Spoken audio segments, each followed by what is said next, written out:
Hello everyone, कैसे आप सभी ऑफिसर्स अडर 24 के ऑफिशियल यूट्यूब चैनल में आप सभी का वेलकम है। जितने भी कैंडिडेट्स एस्पिरेंट्स हमारे साथ में कनेक्ट हो गए हैं भाई, सभी का वेलकम है।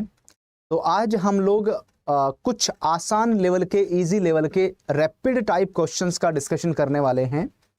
तो जो टॉपिक वही है हमारा, role of EXIM bank, RBI and exchange control को लेकर हम लोग बात करेंगे। टॉपिक वही चल रहा है, बीएफएम सीआईबी 2024 की आपको तैयारी करवा रहे हैं, उसकी प्रिपरेशन करवा रहे हैं, ठीक है। एंड आज मैं आपको कराने वाला हूं total number of 15 questions, 15 questions कराएंगे। तो आप में से आज चेक कर लेंगे कि 15 में से 15 आप में से किसका स्कोर होता है, तो उससे आपको एक आइडिया लग जाएगा कि इस टॉपिक की अंडरस्टैंडिंग आपकी कैसी हुई है, ठीक है। और दूसरा, बीएफएम में हमेशा टारगेट बना के चलो कि हमें कम से कम 60 प्लस स्कोर करना है, 60 प्लस जो नंबर हैं वो लेकर आने हैं। हमेशा यह टारगेट बनाकर आपको चलना है। इसके साथ साथ बीएफएम की ये जो टॉपिक है, बीएफएम की जो पेड क्लासेस हैं आप सभी को प्रोवाइड कर रहे हैं 9 PM पर, ठीक है। बीएफएम की जो पेड क्लासेस हैं वो आपको रेगुलर बेसिस पर 9 PM पर प्रोवाइड की जा रही हैं। तो अगर आपके पास में सीआईबी का महापैक 2.0 है तो उसमें बीएफएम की ये पेड क्लासेस आपको 9 PM पर रेगुलर बेसिस पर मिल जाएंगी। और अभी 13 फेब है ना, 13 फेब 13 फरवरी से आप सभी के लिए एक बिल्कुल नया बैच भी स्टार्ट होने वाला है, एक बिल्कुल नया बैच भी शुरू होने जा रहा है। तो चलिए हम लोग बात करते हैं यहाँ पर कि एग्जिम बैंक का रोल क्या है एंड इससे रिलेटेड जो क्वेश्चंस हैं उनकी प्रैक्टिस करेंगे। तो वीडियो को लाइक जरूर कर लेना सो दैट सारे क्वेश्चंस आपके अकाउंट में सेव हो जाएं। तो सबसे पहला यहाँ पर क्वेश्चन है, क्वेश्चन नंबर 1, और ये क्वेश्चन कहता है कि ईसीबी है external commercial borrowing. External commercial borrowing can be availed under which of the following route या अप्रूवल रूट, इनमें से किस में अवेलेबल रहेगा। तो यहां पर automatic route, manual route, government route या आरबीआई, इनमें से किसके ऊपर टिक किया जाए। और इसमें जो ऑप्शन है वो आपके सामने है ना, पहले ही आ गया।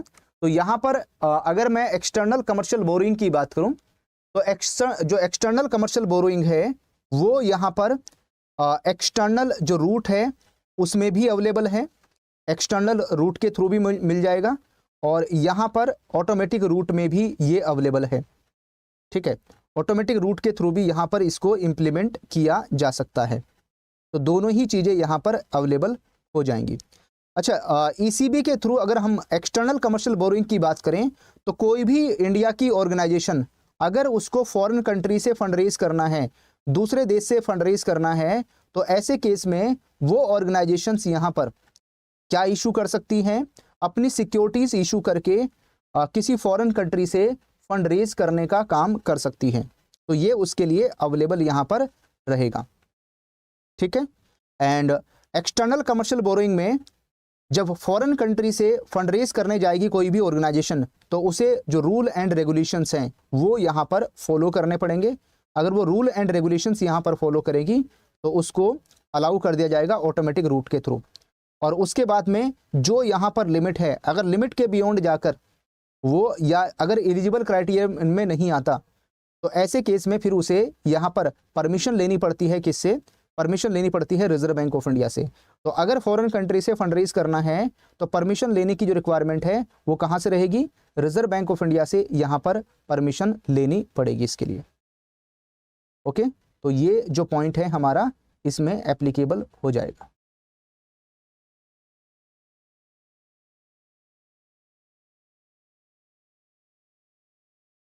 ठीक है, दो रूट होते हैं यहाँ पर, है ना। अगर मैं रूट की बात करूं तो दो रूट एप्लीकेबल होते हैं, एक यहाँ पर ऑटोमेटिक रूट होगा और एक होता है अप्रूवल रूट।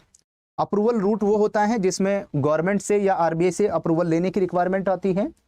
एंड अगर मैं यहाँ पर ऑटोमेटिक रूट की बात करूं तो ऑटोमेटिक रूट में वो रूट आता है यहाँ पर, है ना। अगर किसमें ऑटोमेटिक रूट की को देखेंगे आप, ऑटोमेटिक रूट में वो रूट आता है यहाँ पर जिसमें आरबीआई से या गवर्नमेंट ऑफ इंडिया से अप्रूवल लेने की रिक्वायरमेंट नहीं होती है।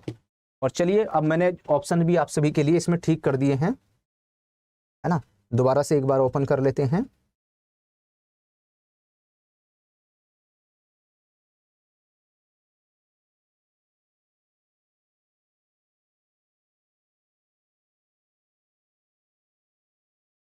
चलिए, ये हम लोग बात कर रहे थे।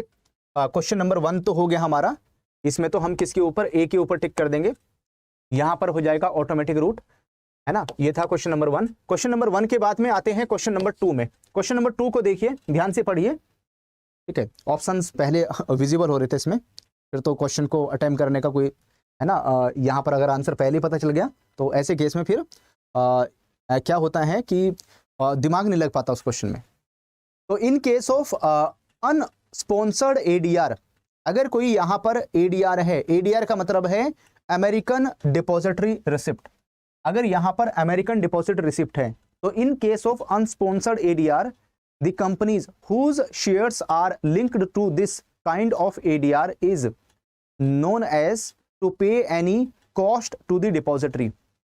तो ऐसे केस में दैट इज रिक्वायर्ड है, नॉट रिक्वायर्ड है, मस्ट है या नन ऑफ द अबव। तो इस क्वेश्चन में हम कहां पर टिक करें?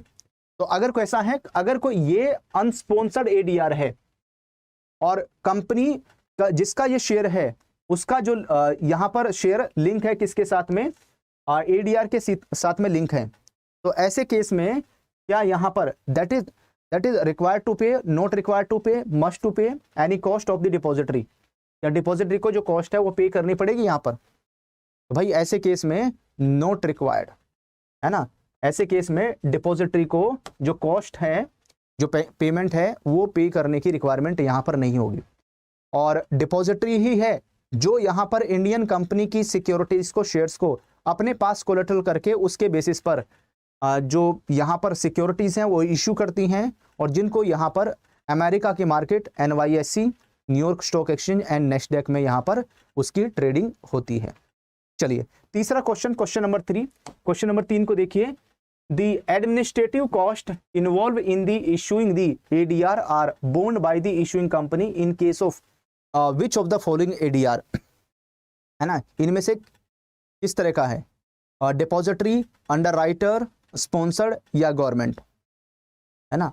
इनमें से कौन है? अगर हम एडमिनिस्ट्रेटिव कॉस्ट की बात करते हैं, जो एडमिनिस्ट्रेटिव कॉस्ट है that is involve in issuing the ADR, जब भी अमेरिकन डिपॉजिट रिसिप्ट को इशू किया जाएगा तो ऐसे केस में हु विल बोर्न, है ना, that is borne by the issuing company, है ना। कौन सा है?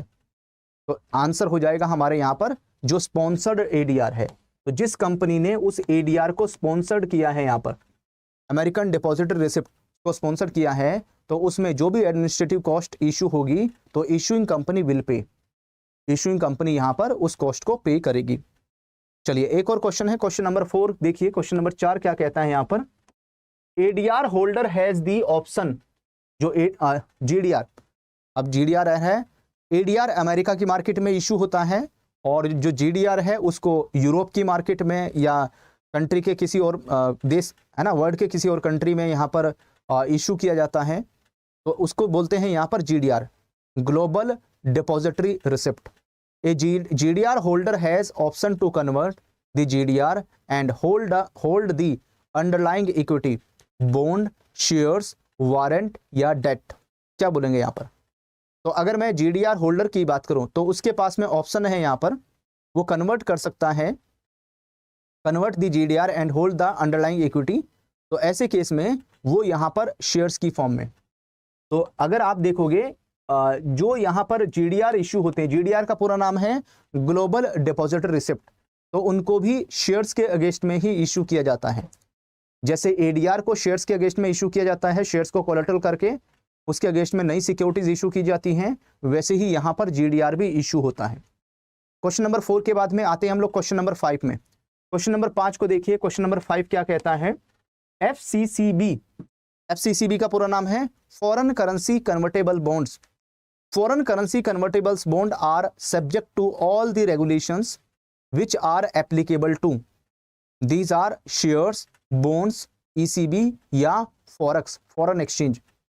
तो जो एफसीसीबी है, फॉरेन करेंसी जो कन्वर्टेबल बॉन्ड्स हैं, उसके ऊपर किस टाइप के जो रेगुलेशंस हैं वो एप्लीकेबल होंगे? तो इसके ऊपर एफसीसीबी के ऊपर सेम उसी तरह के एप्लीकेबल हो जाएंगे जैसे यहां पर ईसीबी के ऊपर एप्लीकेबल होते हैं। तो ईसीबी और एफसीसीबी दोनों एक ही लेवल पर आ जाते हैं, दोनों एक ही कैटेगरी में आते हैं। एक्सटर्नल कमर्शियल बोरोइंग और फॉरेन करेंसी कन्वर्टेबल बॉन्ड्स, दोनों को एक लेवल पर रखा जाता है। चलिए आगे आते हैं क्वेश्चन नंबर 6 में। क्वेश्चन नंबर 6 में आते हैं, ये था हमारा क्वेश्चन नंबर 5, 6 आ गया। FEDAI, foreign exchange dealer association of India which was established with the approval of RBI to take over certain functions of exchange bank association। तो फडई यहां पर क्या है? एक गवर्नमेंट कंट्रोल ऑर्गेनाइजेशन है, एक सेल्फ रेगुलेटरी ऑर्गेनाइजेशन है, एक इंडिपेंडेंट ऑर्गेनाइजेशन है, या ये एक आरबीआई कंट्रोल ऑर्गेनाइजेशन है? किस टाइप की ऑर्गेनाइजेशन है ये? तो अगर आप देखोगे फडई को, foreign exchange dealer association of India, it is a SRO, self regulatory organisation की कैटेगरी में आती है। तो इसमें हम बी के ऊपर टिक करेंगे। क्वेश्चन नंबर 6 के बाद आ रहे हैं क्वेश्चन नंबर 7। क्वेश्चन नंबर 7 को देखिए, द फंक्शंस ऑफ फडई, जो foreign exchange dealer association of India है, अगर उसके हम फंक्शंस की बात करें तो that is include framing which type of rules and guidelines for ensuring level playing field. जितने भी यहाँ पर मेंबर बैंक्स हैं, सभी मेंबर बैंक्स के ऊपर इट विल बी एप्लीकेबल, सभी मेंबर बैंक्स के ऊपर ये लागू होगा। ये यूनिफॉर्म है, कस्टम है, ऑटोमेटिक है, या डिफरेंट है यहाँ पर। तो अगर फडई की तरफ से जो भी रूल एंड गाइडलाइंस रेगुलेशंस यहाँ पर बनाए जा रहे हैं, तो ऐसे केस में दीज आर यूनिफॉर्म, है ना। ये क्या है? यहाँ पर यूनिफॉर्म है, एक जैसे हैं, है ना। यहाँ पर फडई के फंक्शंस की बात करते हैं तो रूल रेगुलेशंस को फ्रेम करने की बात आती है मेंबर बैंक्स के लिए। तो सभी मेंबर बैंक के लिए एक जैसे रूल रेगुलेशंस बनाने की जो ड्यूटी है, काम है, वो किसका है? यहाँ पर वो फडई का रहता है। चलिए आ जाते हैं हम लोग क्वेश्चन नंबर 8 में। क्वेश्चन नंबर 8 को देखिए, एनटीपी नॉर्मल ट्रांजिट पीरियड, है ना। Normal transit period allowed for all bills in the foreign currencies is generally, ठीक है। अगर हम एनटीपी की बात करते हैं तो जितने भी यहाँ पर फॉरेन करेंसीज में जितने भी सारे बिल होंगे उसमें एनटीपी अलाउड है यहाँ पर। तो नॉर्मल ट्रांजिट पीरियड कितने समय का होता है? नॉर्मल ट्रांजिट पीरियड क्या कहलाता है? ये एक ऐसा टाइम पीरियड होता है जिस डेट में कोई एक्सपोर्ट बिल ड्यू हुआ है ना, जिस डेट में कोई एक्सपोर्ट बिल ड्यू हुआ है, और वहां से, है ना, वहां से ड्यू डेट से बैंक के नोस्ट्रो अकाउंट में अमाउंट यहां पर क्रेडिट होती है। तो ड्यू डेट से नोस्ट्रो अकाउंट में क्रेडिट होने तक का जो समय है, टाइम पीरियड है, वो यहां पर एनटीपी नॉर्मल ट्रांजिट पीरियड कहलाता है। तो it is 7 days, 15 days, 25 days या 30 डेज, कितना टाइम पीरियड इसका हो जाएगा। तो एनटीपी नॉर्मल ट्रांजिट पीरियड यहाँ पर 25 दिन का रहता है। एंड इसको लेकर जो गाइडलाइंस हैं वो यहाँ पर foreign exchange dealer association of India की तरफ से इश्यू की जाती हैं। चलिए क्वेश्चन नंबर 9 में आ जाते हैं हम लोग, है ना। क्वेश्चन नंबर 9 को देखिए, एज पर दी फडई रूल्स, जो foreign exchange dealer association of India है उसके रूल्स के हिसाब से अगर हम बात करें यहाँ पर, तो bank shall undertake business thoroughly only which of the following exchange brokers, accredited, uniform, government approved, या नन ऑफ दी अबव। तो अगर मैं किसके हिसाब से बात करूं, जो यहां पर फडई के रूल हैं, foreign exchange dealer association of India के रूल्स हैं यहां पर, तो बैंक सेल अंडरटेक बिजनेस, है ना, थ्रू ओनली कौन से यहां पर exchange broker, accredited, uniform, government approved, या नन ऑफ दी अबव। तो जो यहां पर एक्रेडिटेड, ठीक है, जितने भी एक्सचेंज ब्रोकर हैं उन्हीं के थ्रू यहां पर जो बिजनेस है वो यहां पर अंडरटेक किया जा सकता है जब फॉरेन एक्सचेंज ब्रोकर्स की बात आती है। तो ये कौन? ये फडई रूल्स कहता है, foreign exchange dealer association of India से रिलेटेड रूल्स बोलते हैं। चलिए क्वेश्चन नंबर 10 को देखिए, क्वेश्चन क्या कहता है, तो एज पर फडई रूल्स, जो foreign exchange dealer association of India के रूल्स हैं, non holiday is one which is known at least how many working days before the date. तो नॉन हॉलीडे किसको कहेंगे? कौन सा नॉन हॉलीडे की category में आएगा? जिसके बारे में 2 दिन पहले पता चल गया, 3 दिन पहले, 5 दिन पहले, या 7 दिन पहले। तो नॉन हॉलीडे वो होता है जिसके बारे में 3 दिन पहले पता चल चुका है, वो नॉन हॉलीडे में आएगा, और ये 3 डेज वर्किंग डेज काउंट होंगे यहाँ पर, है ना। अदरवाइज अननोन हॉलीडे की कैटेगरी में आ जाएगा। चलिए क्वेश्चन नंबर 11 में आ रहे हैं हम लोग। क्वेश्चन नंबर 11 क्या कहता है, in case of early realisation of export bills, अगर यहां पर अर्ली रियलाइजेशन हुआ है एक्सपोर्ट बिल का, interest for the unexpired period shall be, to the customer, non refunded है, रिफंडेड है, पेबल है या रिटर्न है। अगर यहां पर एक्सपोर्ट बिल को अर्ली रियलाइज कर लिया गया, यानी एक्सपोर्ट बिल का जो पैसा है वो समय से पहले अगर बैंक के पास में आ जाता है और बैंक ने अगर यहां पर एक्सपोर्टर को लोन एडवांसेस दिए गए हैं, तो ऐसे केस में जो भी अनएक्सपायर्ड पीरियड होगा, जो अनएक्सपायर्ड टाइम पीरियड है, उसका जो रेट ऑफ इंटरेस्ट है वो कस्टमर को यहां पर रिफंड कर दिया जाएगा, दैट इज रिफंडेड, है ना, it is refunded to the customer. चलिए आते हैं क्वेश्चन नंबर 12 में। क्वेश्चन नंबर 12 को देखो, overdue forward contract should be automatically, अगर कोई ओवरड्यू फॉरवर्ड कॉन्ट्रैक्ट है तो वो यहां पर ऑटोमेटिकली क्या हो जाना चाहिए, on the third working day from the due date of the contract.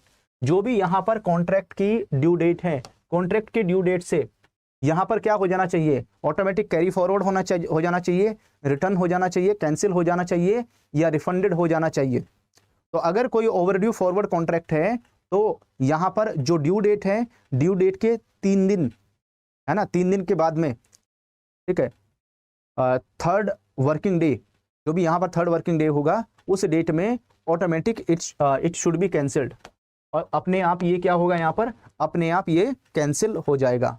तो ऐसे केस में हम किसके ऊपर टिक करेंगे, यहां पर कैंसिल्ड के ऊपर टिक करेंगे। ये था क्वेश्चन नंबर 12। क्वेश्चन नंबर 12 के बाद में नेक्स्ट आते हैं हम लोग क्वेश्चन नंबर 13 में। क्वेश्चन नंबर 13 में देखिए, RBI has responsibility of maintaining which of the following of rupee and does an issue instruction on the subject of exchange control from time to time basis पर। तो यहां पर external value ECB, internal value, external value या foreign value, इनमें से कौन सा है, इसमें से किसके ऊपर टिक करें। तो भाई यहां पर जो रिजर्व बैंक ऑफ इंडिया है, आरबीआई है, रिजर्व बैंक ऑफ इंडिया की रिस्पॉन्सिबिलिटी रहती है कि जो हमारी करेंसी है आईएनआर, इंडियन रुपीज, ठीक है, फॉरेन करेंसीज के अगेंस्ट में, खास करके डॉलर के अगेंस्ट में, इसकी जो वैल्यू है वो क्या रहनी चाहिए, यहां पर बैलेंस रहनी चाहिए, ना तो बहुत ज्यादा, ना तो बहुत तेजी से अप्रिशिएट होनी चाहिए और ना बहुत तेजी से डेप्रिशिएट यहां पर होनी चाहिए। चलिए क्वेश्चन नंबर 14 को देखिए। क्वेश्चन नंबर 14 कहता है, सब्सक्रिप्शन टू मैगजीन या periodicals that is allowed except for the, जो एजुकेशन कोर्स है यहां पर, बैन मैगजीन है, न्यूज़पेपर है या नन ऑफ दी अबव। तो जो सब्सक्रिप्शन है मैगजीन या पीरियोडिकल्स का, ठीक है, वो अलाउ है, लेकिन जो इंडिया में जो बुक्स या मैगजीन जिनको यहां पर बैन किया गया है, ठीक है, उनको यहां पर सब्सक्राइब नहीं कर सकते, उसके लिए अलाउ नहीं किया जाएगा। चलिए आज का लास्ट क्वेश्चन देख लेते हैं, question number 15। RFC fixed deposit account are which of the following bearing current account, non interest, interest, discount या चार्ज। जो भी यहां पर रेसिडेंट फॉरेन करेंसी अकाउंट है ना, आरएफसी में जो भी फिक्स डिपॉजिट अकाउंट ओपन किया जाएगा, these are interest bearing account, है ना। अगर फिक्स डिपॉजिट कर रहा है तो फिक्स डिपॉजिट के ऊपर उसे इंटरेस्ट यहां पर मिल जाएगा। तो ये है यहां पर 15 क्वेश्चन, 15 क्वेश्चन जो आपने प्रैक्टिस किए हैं। इन 15 क्वेश्चंस को अटेम्प्ट करके आप में से किस किस का जो स्कोर है वो यहां पर, ठीक है, 15 में से 15 स्कोर आया है ना। 15 में से 15 आप में से किसने स्कोर किया है, जल्दी से मुझे कमेंट करके बता दीजिए।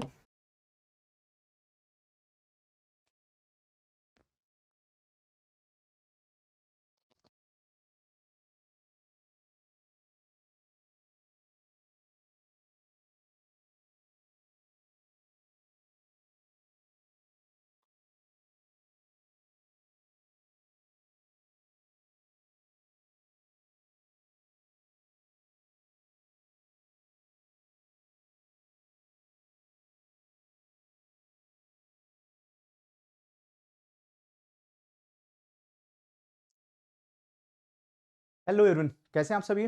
Good evening all of you. जितने भी कैंडिडेट्स एस्पिरेंट्स हमारे साथ में कनेक्ट हो गए हैं, भाई सभी को गुड इवनिंग और आप सभी का वेलकम है।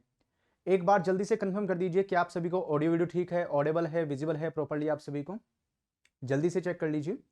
अभी मैं आप सभी को फडई के रूल्स करवा रहा था, है ना। फडई के रूल्स का ये डॉक्यूमेंट है ना, ये मैंने डॉक्यूमेंट आपको दिखाया था, मैं उसको दिखा भी देता हूँ। ये डॉक्यूमेंट मैंने आप सभी को क्लास में प्रोवाइड किया है, ठीक है। ये है वो डॉक्यूमेंट जो मैंने आप सभी के साथ क्लास में भी शेयर किया है। तो अगर इसमें देखेंगे ये, ठीक है, तो ये क्या है, this is the foreign exchange dealer association of India, उसकी तरफ से रूल्स है, 10th एडिशन है। यही डॉक्यूमेंट मैंने आप सभी के साथ शेयर किया है, ठीक है। तो इस डॉक्यूमेंट से किस टाइप के क्वेश्चन बन सकते हैं, किस टाइप का जो क्वेश्चन है वो बनता है यहाँ पर, ठीक है, ये सब हमने डिस्कस किया। तो क्वेश्चंस की ही प्रैक्टिस आपको कराने वाले हैं, तो इसी से रिलेटेड हम लोग क्वेश्चन देखेंगे, ठीक है। तो यहाँ पर तो इसी से रिलेटेड हमारा टॉपिक है यहाँ पर कि फडई रूल्स के क्वेश्चंस कैसे बनेंगे। चलिए पहला क्वेश्चन मैं आपके साथ में शेयर कर रहा हूं और this is the question number 1। इसको देखिए, इसका आंसर बताओ, ठीक है। तो as per the amendment of AR, जो सर्कुलर है यहाँ पर नंबर 01 BC 2020 डेटेड 23rd of Jan 2020, तो which of the following statement accurately describe the condition under which authorized dealers can undertake transaction beyond normal market hours for foreign currency INR in India। तो option number A कहता है authorise dealers can undertake transaction with both resident and non resident of only up to 5 PM IST on working days. B कहता है transaction with non resident through foreign branches and subsidiaries are restricted to normal market hours 9 AM to 5 PM। C कहता है कि जो authorise dealers है these are permitted to undertake customer and inter bank transaction beyond normal market hour on all working days and including transaction with persons resident outside India through their foreign branches and subsidiaries. D कहता है कि value या cash transaction with non resident can be conducted at any time including beyond normal market hours on all working days. तो वो सारे ही point cover हो गए जो मैंने बताए थे आपको, लेकिन यहां पर है ना आपको आइडेंटिफाई करना है, ठीक है। तो यहां पर नॉर्मल मार्केट आवर्स के बियॉन्ड भी जाकर ट्रांजैक्शन हो सकती है, तो आंसर कौन सा होगा, सी के ऊपर टिक करेंगे। जो भी यहां पर ऑथराइज डीलर्स है ना, authorise dealers are permitted to undertake customer and inter bank transaction beyond normal market hours. जो यहां पर नॉर्मल मार्केट आवर्स है उसके बियॉन्ड भी जाकर वो ट्रांजेक्शन यहां पर कर सकते हैं all the working days, Saturday में हो, संडे में हो, हॉलीडे में हो यहां पर, ठीक है। ये किसके ऊपर, ऑथराइज डीलर के ऊपर डिपेंड करेगा, है ना, including transaction with person resident outside India, है ना, फॉरेन ब्रांचेस हो या सब्सिडरीज हो। तो किसके ऊपर टिक करेंगे, आंसर हो जाएगा हमारा सी। चलो इसी का क्वेश्चन नंबर 2 देखिए। क्वेश्चन नंबर 2 क्या कहता है, under rule 1.1 amended wide AR circular, है ना, तो which of the following is true about undertaking value cash transaction beyond normal market hours. अगर यहां पर normal beyond normal market hours अगर ट्रांजेक्शन हो रही है तो यहां पर वैल्यू कैश ट्रांजेक्शन को लेकर कौन सा इसमें जो ऑप्शन है वो यहां पर करेक्ट होगा, इंडिकेट करेगा कि जो वैल्यू कैश ट्रांजेक्शन है for corporate entities can be conducted beyond normal market hours including weekends and holidays. B कहता है all value cash transaction must be concluded by 5 PM IST without any exception for individual और entities. C कहता है यहां पर, ठीक है, सी कहता है यहां पर individual person including those with joint account और proprietary firm all these are allowed to undertake value cash transaction even beyond normal market hours including Saturday Sunday holidays as per the banks internal policy. And D कहता है banks are prohibited from conducting any transaction including value cash transaction beyond normal market hours and Saturday Sunday holiday. तो यही बात अभी हम discuss कर ही रहे थे, यही बात मैं आपको बता भी रहा था कि सैटरडे हो, संडे हो, हॉलीडे हो, बैंक की इंटरनल पॉलिसी के ऊपर डिपेंड करेगा। अभी आपने देखा होगा ना, कई जगह ऐसा होता है जैसे इंडस्ट्रियल एरियाज में, है ना, मंडे को ब्रांच में छुट्टी रहती है, संडे को ब्रांच ओपन रहती है ना। इंडस्ट्रियल एरियाज में जो ब्रांच ओपन होती हैं, ठीक है, जहां पर वर्कर्स का फुटफॉल ज्यादा होता है, या जैसे BHL है, आर्मी कैंप है, वहां पर अगर कोई बैंक ब्रांच है ना, तो ब्रांच को ओपन होने का जो टाइम है वो 2 बजे का हो गया, है ना, 2 बजे का हो गया, 1 बजे का हो गया, और रात को 8-9 बजे तक, है ना, वर्किंग होती है। तो ये किसके, बैंक की इंटरनल पॉलिसी के ऊपर डिपेंड करता है ना, it will be depend on the bank internal policy. तो including person including those joint accounts या प्रोप्राइटरी फर्म है, तो उनके लिए अगर यहां पर वैल्यू कैश ट्रांजेक्शन है तो सैटरडे संडे हॉलीडे जो भी बैंक की इंटरनल पॉलिसी अलाउ करेगी यहां पर, उसमें बियॉन्ड मार्केट आवर्स भी जाकर कर सकते हैं। चलिए आगे बढ़ते हैं। उसके बाद में जो यहां पर सर्कुलर है, ठीक है, जिसमें अपडेशन हुआ 8 Feb 2022 को, who does the spot date roll over for financial currency INR transaction occurs. Option number A कहता है spot date roll over for foreign currency INR। FCY का मतलब होता है फॉरेन करेंसी, FCY का मीनिंग है foreign currency. INR transaction takes place at 5 p.m. Spot date rollover for financial year INR transaction is executed at 12 noon IST on the next working day. उसके बाद में there is no specific time for the spot date rollover. It happen at close of the business day. या D spot date rollover for financial currency INR transaction occurs at 12 midnight PM. जो midnight time है IST उसके हिसाब से। तो ये भी अभी हम डिस्कस कर ही रहे थे, ये मैंने आपको बताया था यहां पर, ठीक है। तो इसमें हम किसके ऊपर, डी के ऊपर टिक करेंगे।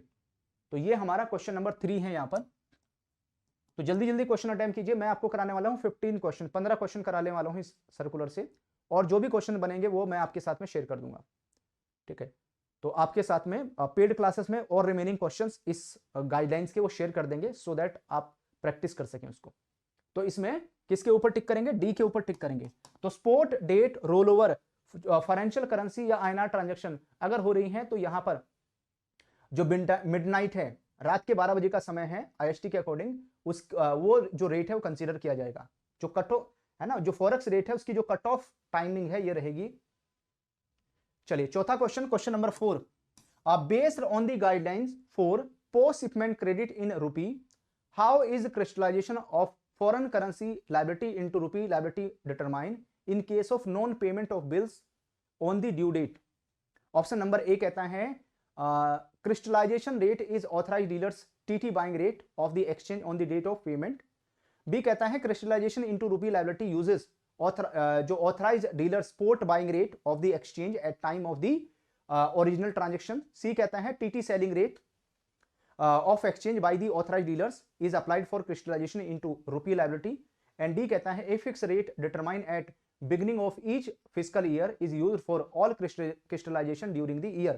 तो ये तो बिल्कुल गलत ही है यहाँ पर, है ना, यहाँ पर फिजिकल ईयर से तो कोई मतलब ही नहीं है, ठीक है। और उसके बाद में अगर आप यहाँ पर देखेंगे कौन सा रेट इस्तेमाल होगा, है ना, स्पोर्ट रेट से भी कोई मतलब नहीं है, तो स्पोर्ट रेट वाला भी यहाँ पर गलत हो जाएगा, this is also wrong, sport rate भी नहीं है, ठीक है। तो आंसर कौन सा होगा, TT selling rate of exchange by the authorised dealers is applied for the crystallisation, जब उसमें रुपये में कन्वर्जन कर रहे हैं, ठीक है, जब उसको रुपये में कन्वर्जन कर रहे हैं।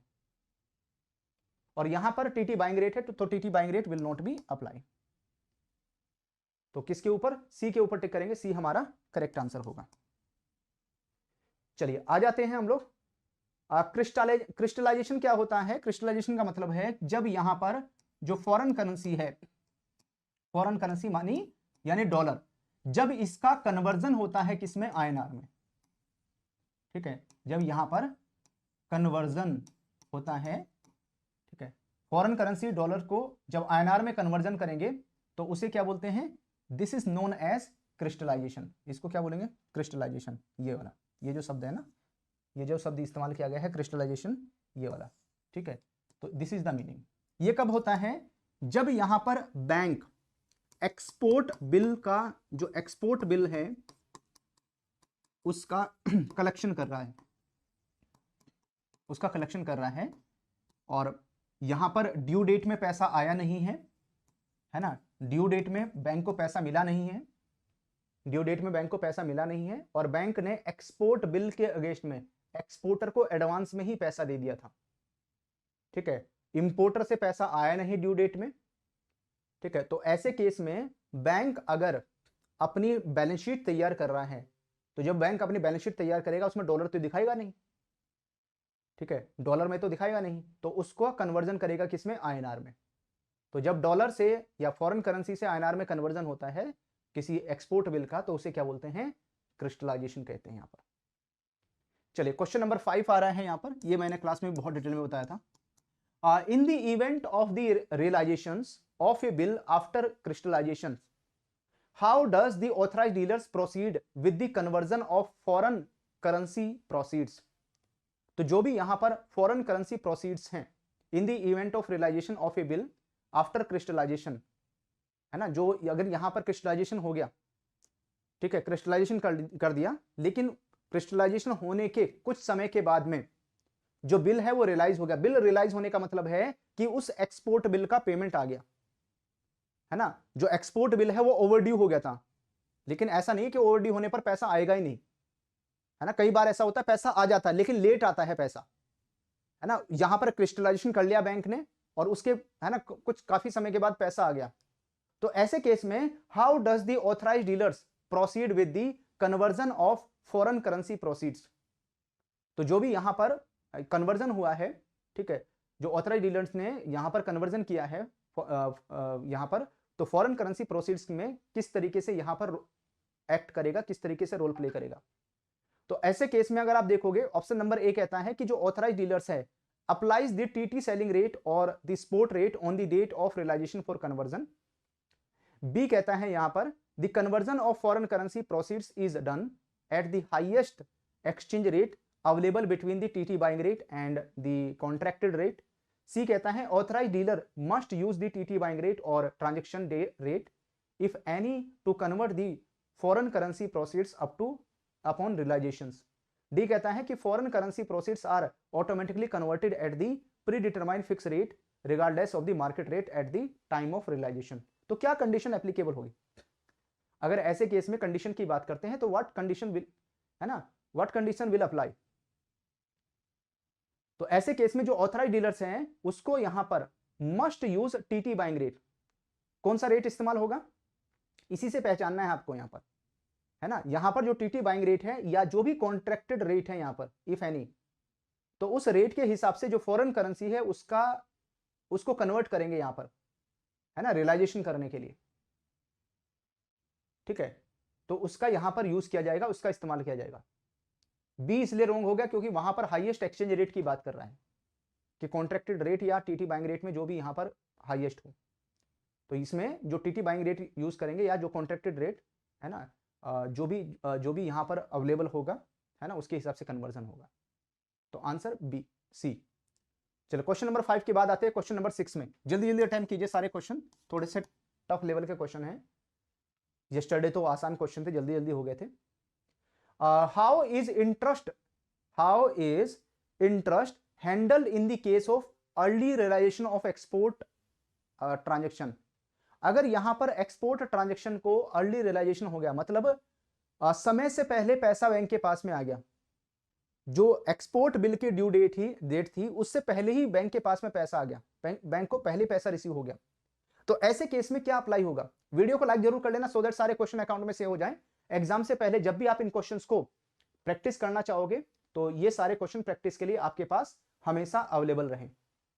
तो ऑप्शन नंबर ए कहता है interest for unexpired period is charge additionally to the customer along with the notional swap cost. B कहता है the customer is entitled to a refund of interest for the unexpired period and the bank must also handle notional swap cost as if in case of early delivery under a forward contract.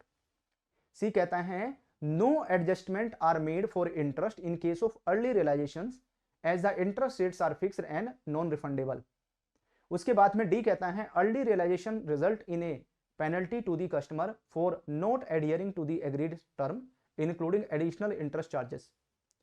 तो जो interest को कैसे handle करेंगे अगर यहां पर export bill का early realisation हो गया, तो ऐसे केस में जो अगर इंटरेस्ट चार्ज हुआ है ना, जो भी अनएक्सपायर्ड पीरियड है उसमें जो भी हमने कस्टमर से इंटरेस्ट चार्ज किया है उस इंटरेस्ट को यहां पर कस्टमर को रिफंड कर दिया जाएगा, वो इंटरेस्ट यहां पर कस्टमर के पास वापस कर देंगे, ठीक है। और उसी डेट तक का कस्टमर से रेट ऑफ इंटरेस्ट चार्ज किया जाएगा जिस डेट तक, है ना, जिस डेट में हमें पैसा मिलेगा, जिस डेट में हमारे पास में उस एक्सपोर्ट बिल का पेमेंट आ जाएगा। तो आंसर कौन सा होगा, बी के ऊपर टिक करेंगे। चलिए आगे बढ़ते हैं, ठीक है। ये था क्वेश्चन नंबर 6। क्वेश्चन नंबर 7 में आ जाते हैं। क्वेश्चन नंबर 7 को देखिए, for exporter note under a letter of credit. अगर कोई ऐसा एक्सपोर्टर है जो लेटर ऑफ क्रेडिट में नहीं है, ड्रॉन ऑन डीपी या एट साइट बेसिस, ठीक है, तो ऐसे केस में what is the prescribe normal transit period for bill in foreign currency. है ना। अगर बिल यहाँ पर फॉरेन करेंसी में है, ऐसे केस में टाइम पीरियड क्या रहेगा, तो 15 days for bill in foreign currencies due to faster international clearance mechanism, 25 days for bills in foreign currencies reflecting the average time for negotiation to receipt of bill proceeds, 30 days for bill in foreign currencies considering potential delay in the international transactions, and D कहता है 20 days for the bill in foreign currencies aligning with standard proceeds time for international payments। इनमें से किसके ऊपर टिक करें, तो यहां पर जो नॉर्मल ट्रांजिट पीरियड है दैट इज 25 days, 25 दिन का है ना। जो नॉर्मल ट्रांजिट पीरियड है वो कितने दिन का है, 25 डेज का है एनटीपी यहाँ पर। ठीक है, पूछने का तरीका बस डिफरेंट है, क्वेश्चन को पूछने का तरीका डिफरेंट है, लेकिन है वही। ठीक है, चलिए आगे बढ़ते हैं हम लोग, क्वेश्चन नंबर 8 में आते हैं। क्वेश्चन नंबर 8 को देखिए यहाँ पर, ये क्वेश्चन क्या कहता है, how is the normal transit period NTP for exports to countries under United Nation guidelines specified and what is the maximum allowable period for these transactions. इन ट्रांजेक्शन के लिए जो टाइम पीरियड है वो कितना होगा, तो NTP is set a fixed period of 90 days in line with standard in international trade practices for countries under United Nation guidelines. B कहता है exports to these countries have an NTP of 120 days considering special circumstances and regulations involve. C कहता है a maximum of 100 days is allowed for exports to countries under United Nations guidelines to accommodate additional compliance checks। D कहता है the period is limited to 30 days to ensure quick settlement of transactions despite the United Nation guidelines। तो United nation के हिसाब से अगर उसकी guidance के हिसाब से कोई एक्सपोर्ट किया गया है तो ऐसे केस में कहाँ टिक करेंगे हम लोग, इसमें बी के ऊपर टिक करेंगे। तो ऐसे केस में जो टाइम पीरियड है एनटीपी, जो नॉर्मल ट्रांजिट पीरियड है वो कितने का दिया गया है, दैट इज 120 days, 120 दिन का है यहाँ पर। ठीक है, तो नॉर्मल ट्रांजिट पीरियड इसमें 120 days का हो जाएगा, 120 दिन का है। चलिए क्वेश्चन नंबर 9 में आ जाते हैं, और ये कहता है when a letter of credit specify reimbursement by electronic means what is the prescribed timeline for TT reimbursement to be effected. है ना, जब यहां पर कोई लेटर ऑफ क्रेडिट है ना specified, when a letter of credit LC specified reimbursement है electronic means, तो ऐसे केस में प्रिस्क्राइब टाइमलाइन कितनी हो जाएगी यहां पर, TT reimbursement to be reflected. तो ए बी सी डी में से कौन सा है जिसके ऊपर टिक किया जाए, option number A, option number B, option number C, option number D. जो डॉक्यूमेंट आज आपके साथ में शेयर किया गया है उसको जरूर पढ़ लेना, है ना, और इन क्वेश्चंस के आंसर आपको फटाफट मिलते चले जाएंगे, है ना। उस डॉक्यूमेंट को साथ रखना और उसके साथ में क्वेश्चंस की प्रैक्टिस करते जाना, कोई दिक्कत नहीं होगी। यस, तो यहां पर जहां पर टीटी रिम्बर्समेंट की बात आती है मस्ट बी, जो मैंने आपको एग्जिम बैंक वाला एग्जांपल प्रोवाइड किया था, जो एग्जिम बैंक वाला एग्जांपल दिया था ना, उसके साथ में इसको लिंक करना आप। तो TT reimbursement must be affected with in 5 days when the LC specify electronic reimbursement. तो कौन सा होगा, बी। चलिए क्वेश्चन नंबर 10 को देखिए, regarding the conversion of foreign currency proceeds for export bill sent for collection, which statement accurately reflect the guidelines for applying exchange rate। अगर यहां पर कन्वर्जन हो रहा है किसका, जो फॉरेन करेंसी प्रोसीड्स हैं एक्सपोर्ट बिल की, उसको कलेक्शन के लिए सेंड किया गया बैंक के पास में, तो ऐसे केस में जो एक्सचेंज रेट हैं वो क्या अप्लाई होंगे, एक्सचेंज रेट को लेकर क्या गाइडलाइंस हैं। तो ऐसे केस में जो रेट यहां पर अप्लाई होगा that is TT buying rate applicable होगा। अगर कोई फॉरेक्स या जो फॉरेक्स कॉन्ट्रैक्ट रेट अगर अप्लाई हो रखे हैं तो कन्वर्जन में उसका इस्तेमाल करेंगे यहाँ पर। ठीक है, एंड जो फॉरेन करेंसी अमाउंट है been credited to bank nostro account, और जो फॉरेन करेंसी है वो बैंक के नोस्टर अकाउंट में आ जाएगी। ये था क्वेश्चन नंबर 10, है ना, दिस इज क्वेश्चन नंबर 10। उसके बाद में आ जाते हैं हम लोग क्वेश्चन नंबर 11 में। क्वेश्चन नंबर 11 को देखते हैं। क्वेश्चन नंबर 11 को, when retiring import bills without a hedge contract in place which exchange rate should be applied. कौन सा एक्सचेंज रेट यहां पर अप्लाई होगा, spot exchange rate on the date of transaction settlement. B कहता है prevailing bill selling rate at the time of bill retirement. C कहता है fixed exchange rate as agreed upon at the time of the import transaction initiations. D कहता है TT buying rate prevailing on the date of the import bill presentations. तो जब यहाँ पर import bill का payment कर रहे हैं इंडिया से, रिटायरिंग इंपोर्ट बिल का मतलब है कि कोई इंडिया में कुछ सामान इंपोर्ट किया है और उसका पेमेंट करना है फॉरेन कंट्री में, दूसरे देश में उसका पेमेंट करना है। तो ऐसे केस में जो रेट है प्रीवेलिंग बिल सेलिंग रेट लगेगा यहाँ पर, है ना। जो बिल सेलिंग रेट है वो एप्लीकेबल होगा eight the time of bill retirement, जब यहाँ पर कोई बिल आया है इंडिया में और उसका पेमेंट करना है। तो ऐसे केस में बी, बिल सेलिंग रेट। तो जब भी टाइम पीरियड आएगा, जब भी समय आएगा, तो वहां पर बिल बाइंग रेट या बिल सेलिंग रेट होगा, जहां पर फ्यूचर की डेट में पेमेंट जाना होता है। और जहां पर बैंक के नोस्त्रो अकाउंट में पैसा आ चुका है या तुरंत कन्वर्जन करना है, तो वहां पर टीटी रेट लगेगा, TT buying rate, TT selling rate. चलिए एक और क्वेश्चन देखिए, ये क्वेश्चन है question number 12। Regarding the crystallisation of unpaid foreign currency import bills under letter of credit which statement accurately reflect the guidelines। तो जब यहां पर कोई unpaid foreign currency import bill है, लेटर है ना, under the letter of credit, और उसका यहां पर क्रिस्टलाइजेशन किया जा रहा है, यानी एक एक्सपोर्ट बिल, उसमें एलसी इशू किया गया था, एलसी जारी किया गया था, लेकिन उसका पेमेंट यहां पर बैंक को मिला नहीं है ना, ड्यू डेट में बैंक के पास पैसा नहीं आया नहीं है, और बैंक इसको यहां पर आईएनआर में कन्वर्जन करेगा। तो ऐसे केस में फडई जो गाइडलाइंस हैं, foreign exchange dealer association of India की जो गाइडलाइंस हैं, वो यहां पर क्या कहती हैं? तो ऐसे केस में गाइडलाइंस कहती हैं कि जो भी अनपेड बिल हैं, जितने भी सारे अनपेड बिल हैं, these are crystallise as per the specific policy, जो भी यहां पर by the bank for such transaction, ऐसे ट्रांजेक्शन के लिए बैंक ने जो अपनी पॉलिसीज बना के रखी हुई हैं, उन पॉलिसीज को यहां पर अप्लाई करेंगे, उन पॉलिसीज को यहां पर लागू करेंगे। चलो आ जाते हैं क्वेश्चन नंबर 13 में। क्वेश्चन नंबर 13 देखिए, अगर इस क्वेश्चन को देखेंगे तो यहां पर what is the applicable exchange rate for affecting an outward remittance.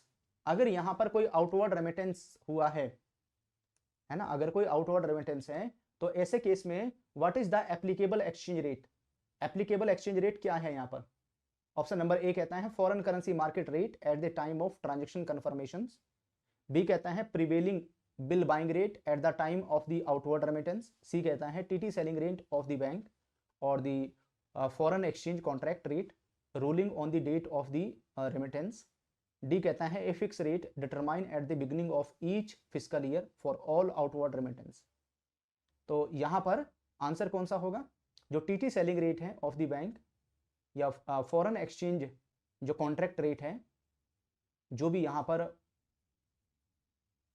Mention है, ठीक है, जो भी यहां पर मेंशन है, ruling on the date of the remittance, जिस डेट में रेमिटेंस हुआ है उसके ऊपर ये रेट एप्लीकेबल हो जाएगा। चलिए आज का second last question, question number 14, इसको देखिए। क्वेश्चन नंबर 14, इसके बाद में लास्ट क्वेश्चन आ रहा है आप सभी के लिए। तो यहां पर how are foreign currency traveller cheque, है ना, अगर हम किसकी फॉरेन करेंसी ट्रेवलर चेक की बात करते हैं या करेंसी नोट्स की बात करते हैं या funds in prepaid debit credit cards and cash और sold according to amended rule 4.2, तो यहां पर सर्कुलर में एक जो रूल है वो अमेंडमेंट हुआ है 4.2 वाला। तो उसके हिसाब से अगर आप बात करेंगे यहां पर जो फॉरेन करेंसी ट्रेवलर चेक है या करेंसी नोट्स हैं या फंड्स हैं, है ना, प्रीपेड डेबिट कार्ड, है ना, इसको यहां पर अनकैश करना है या सोल्ड करना है, तो कैसे करेंगे, इसको किस तरीके से किया जाएगा? तो इनको यहां पर किसके पास में जो ऑथराइज डीलर्स हैं, ऑथराइज डीलर की मर्जी के ऊपर डिपेंड करेगा। तो उसमें बाइंग या सेलिंग रेट जो भी एप्लीकेबल होगा, बाइंग या सेलिंग रेट उसमें लग जाएगा, and ruling on the date and the encashment of the और या सेल, तो उसमें बाइंग रेट या जो सेलिंग रेट है किसकी, ऑथराइज डीलर की मर्जी के ऊपर डिपेंड करेगा, वो उसमें जो इंप्लीमेंट करना चाहे। चलिए आज का लास्ट क्वेश्चन, क्वेश्चन नंबर 15, इसको देखिए, क्वेश्चन नंबर 15। और मुझे आप ये बताइए क्या ये सर्कुलर 15 पेज का है? ये फडाई के जो रूल्स हैं वो 15 पेजेस हैं, 15 पेज का है ये, 15 पेजेस हैं, और इसमें से लगभग 4 या 5 पेज में से 15 क्वेश्चन बने हैं। क्या और जो रिमेनिंग गाइडलाइंस हैं उनके क्वेश्चन भी आपके लिए तैयार किए जाएं? क्या आपको और भी क्वेश्चंस की रिक्वायरमेंट है इन फडाई के जो रूल्स एंड रेगुलेशंस है उससे रिलेटेड, है ना। कमेंट करके बताना, अगर चाहिए तो हम आपको और भी बना के प्रोवाइड कर देंगे। What action is required for authorized dealers upon receiving credit advice और nostro statement regarding forex inward remittance. तो यहां पर फॉरेक्स इनवर्ड रेमिटेंस की जो नोस्ट्रो स्टेटमेंट है या क्रेडिट एडवाइस है वो यहां पर ऑथराइज्ड डीलर बैंक को रिसीव हो चुकी है, तो ऐसे केस में क्या एक्शन लिया जाएगा, तो यहां पर क्या एक्शन होगा, तो ए बी सी डी में से हम कौन सा चूज करें, ए बी सी डी, इन चारों में से कौन सा चूज किया जाए, इसमें से किसके ऊपर टिक करें। तो यहां पर हमारा जो आंसर है वो कौन सा हो जाएगा, बी।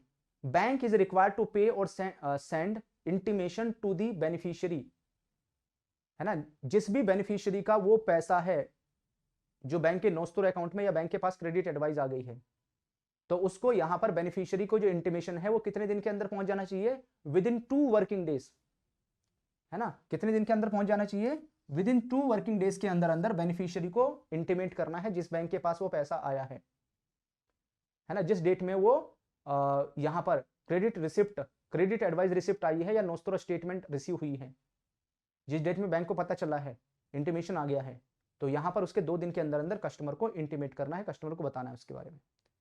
तो ये कुछ टफ लेवल के क्वेश्चन थे, है ना, 15 क्वेश्चन, और मैंने कोशिश की है कि एक्स्ट्रा क्वेश्चन ही कराऊं मैं आपको। ये कुछ 15 क्वेश्चंस थे यहां पर, ठीक है। तो 20-25 क्वेश्चन और अभी रिमेनिंग है, 20 से 25 क्वेश्चन और हैं, तो वो मैं आपको शेयर कर दूंगा आपके साथ में।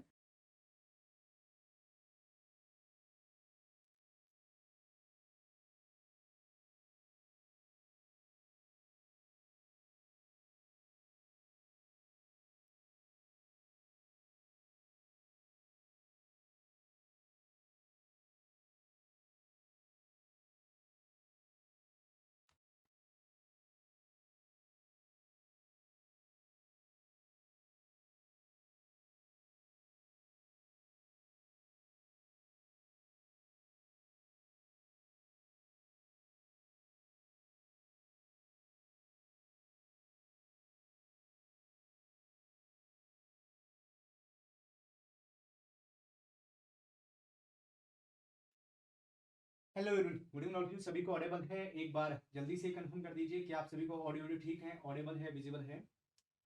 अभी हम बीएफएम की बात करते हैं, बैंक फाइनेंशियल मैनेजमेंट की बात करते हैं। तो बैंक फाइनेंशियल मैनेजमेंट में अभी हम लोग एक टॉपिक डिस्कस कर रहे थे जिसका नाम है international financial service center, IFSC. ये आपका मॉड्यूल ए का यूनिट नंबर 9 है। तो हम इसी यूनिट के क्वेश्चंस की प्रैक्टिस करेंगे, ठीक है। और जो मल्टीपल चॉइस क्वेश्चन है कि इस टॉपिक से क्वेश्चन कैसे बन सकते हैं या किस टाइप के क्वेश्चंस एग्जाम में बनते हैं यहाँ पर, तो कुछ इजी लेवल के, कुछ टफ लेवल के, दोनों हम लोग एक बार देख लेंगे।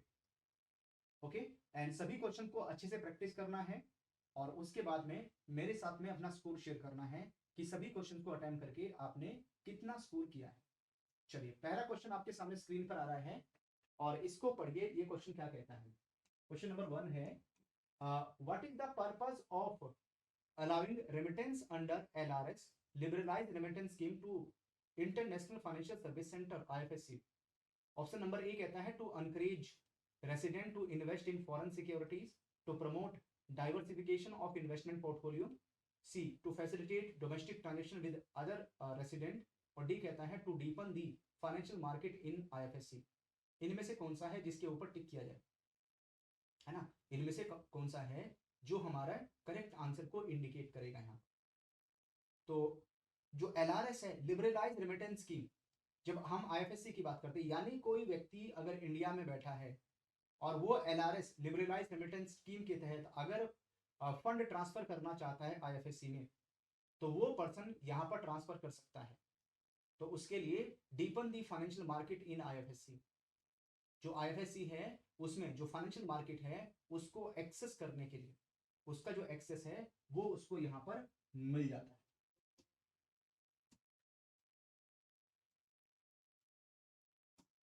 चलिए, एक क्वेश्चन और आ रहा है आपके सामने स्क्रीन पर, और ये क्वेश्चन पढ़ने में थोड़ा सा लेंदी है। अगर आप इस क्वेश्चन को देखेंगे, पढ़ने में थोड़ा सा लेंदी है, लेकिन मुझे पूरी उम्मीद है कि आप इसका आंसर निकाल लेंगे। क्वेश्चन नंबर 2 को देखिए, ये क्वेश्चन क्या कहता है, when considering the diverse services offered by international financial service centre which of the following best accumulates the scope and strategic significance of such center for a multinational corporations? अगर कोई multinational corporation यहां पर काम करती है, काम करने आती है इसमें, तो उसको क्या सर्विसेज यहां पर मिल जाएगी, क्या काम कर सकती है? तो चारों ऑप्शन देखिए, option number A, option number B, option number C, option number D. इन चारों में से किसके ऊपर टिक करेंगे? इन चारों में से हम किसके ऊपर टिक करें सो दैट हमें करेक्ट आंसर मिले इसका? क्वेश्चन नंबर 2 पढ़ने में लेंदी है लेकिन आसान है, इजीली आप इस तरह के जो क्वेश्चंस हैं उसको भी यहां पर कर पाएंगे।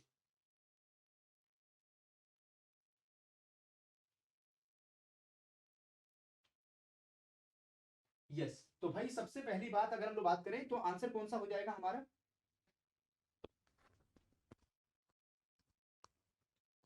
है ना, अगर हम सबसे पहली बात करें आंसर क्या हो जाएगा हमारा? अगर हम आंसर की बात करते हैं तो इसमें हम किसके ऊपर? बी के ऊपर टिक करेंगे। एनआईएफएससी जो आईएफएससी है वो एक्ट करता है as a hub for the global financial services.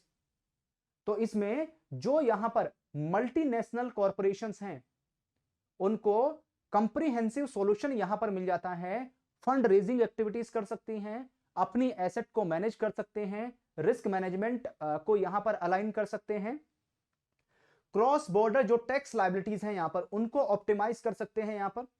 इसके साथ साथ जो कॉर्पोरेट्स एबिलिटी है to manage global operations efficiency है वो यहां पर हो सकती है, जो कि यहां पर फोकस किया जा रहा है किसके ऊपर? ईज ऑफ डूइंग बिजनेस, है ना, जो मेन फोकस है वो किसके ऊपर? ईज ऑफ डूइंग बिजनेस के ऊपर है।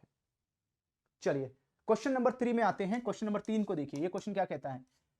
assessing the role of financial service center, what is the most accurate representation of the benefits they provide to various entities such as governments, corporations and individuals?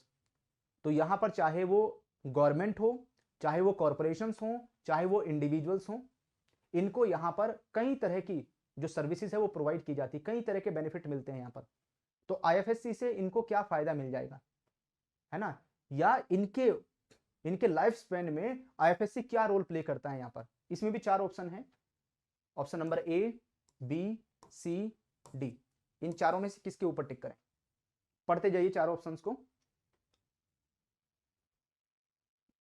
तो अभी बहुत सारी India की जो companies हैं, है ना, इंडिया की कंपनीज या फॉरेन कंट्रीज की जो कंपनीज हैं वो दूसरे कंट्रीज में जाती हैं, दूसरे देशों में जाती हैं यहां पर, ठीक है, और अपना टैक्स बचाने के लिए, है ना, अपनी जो टैक्स लायबिलिटीज हैं उसको बचाने के लिए दूसरे कंट्रीज में भागती हैं। तो ऐसे केस में अगर आप आईएफएससी को देखेंगे, आईएफएससी क्या रोल प्ले करेगा? तो IFSC serve a pivotal role in facilitation to cross border financial activities.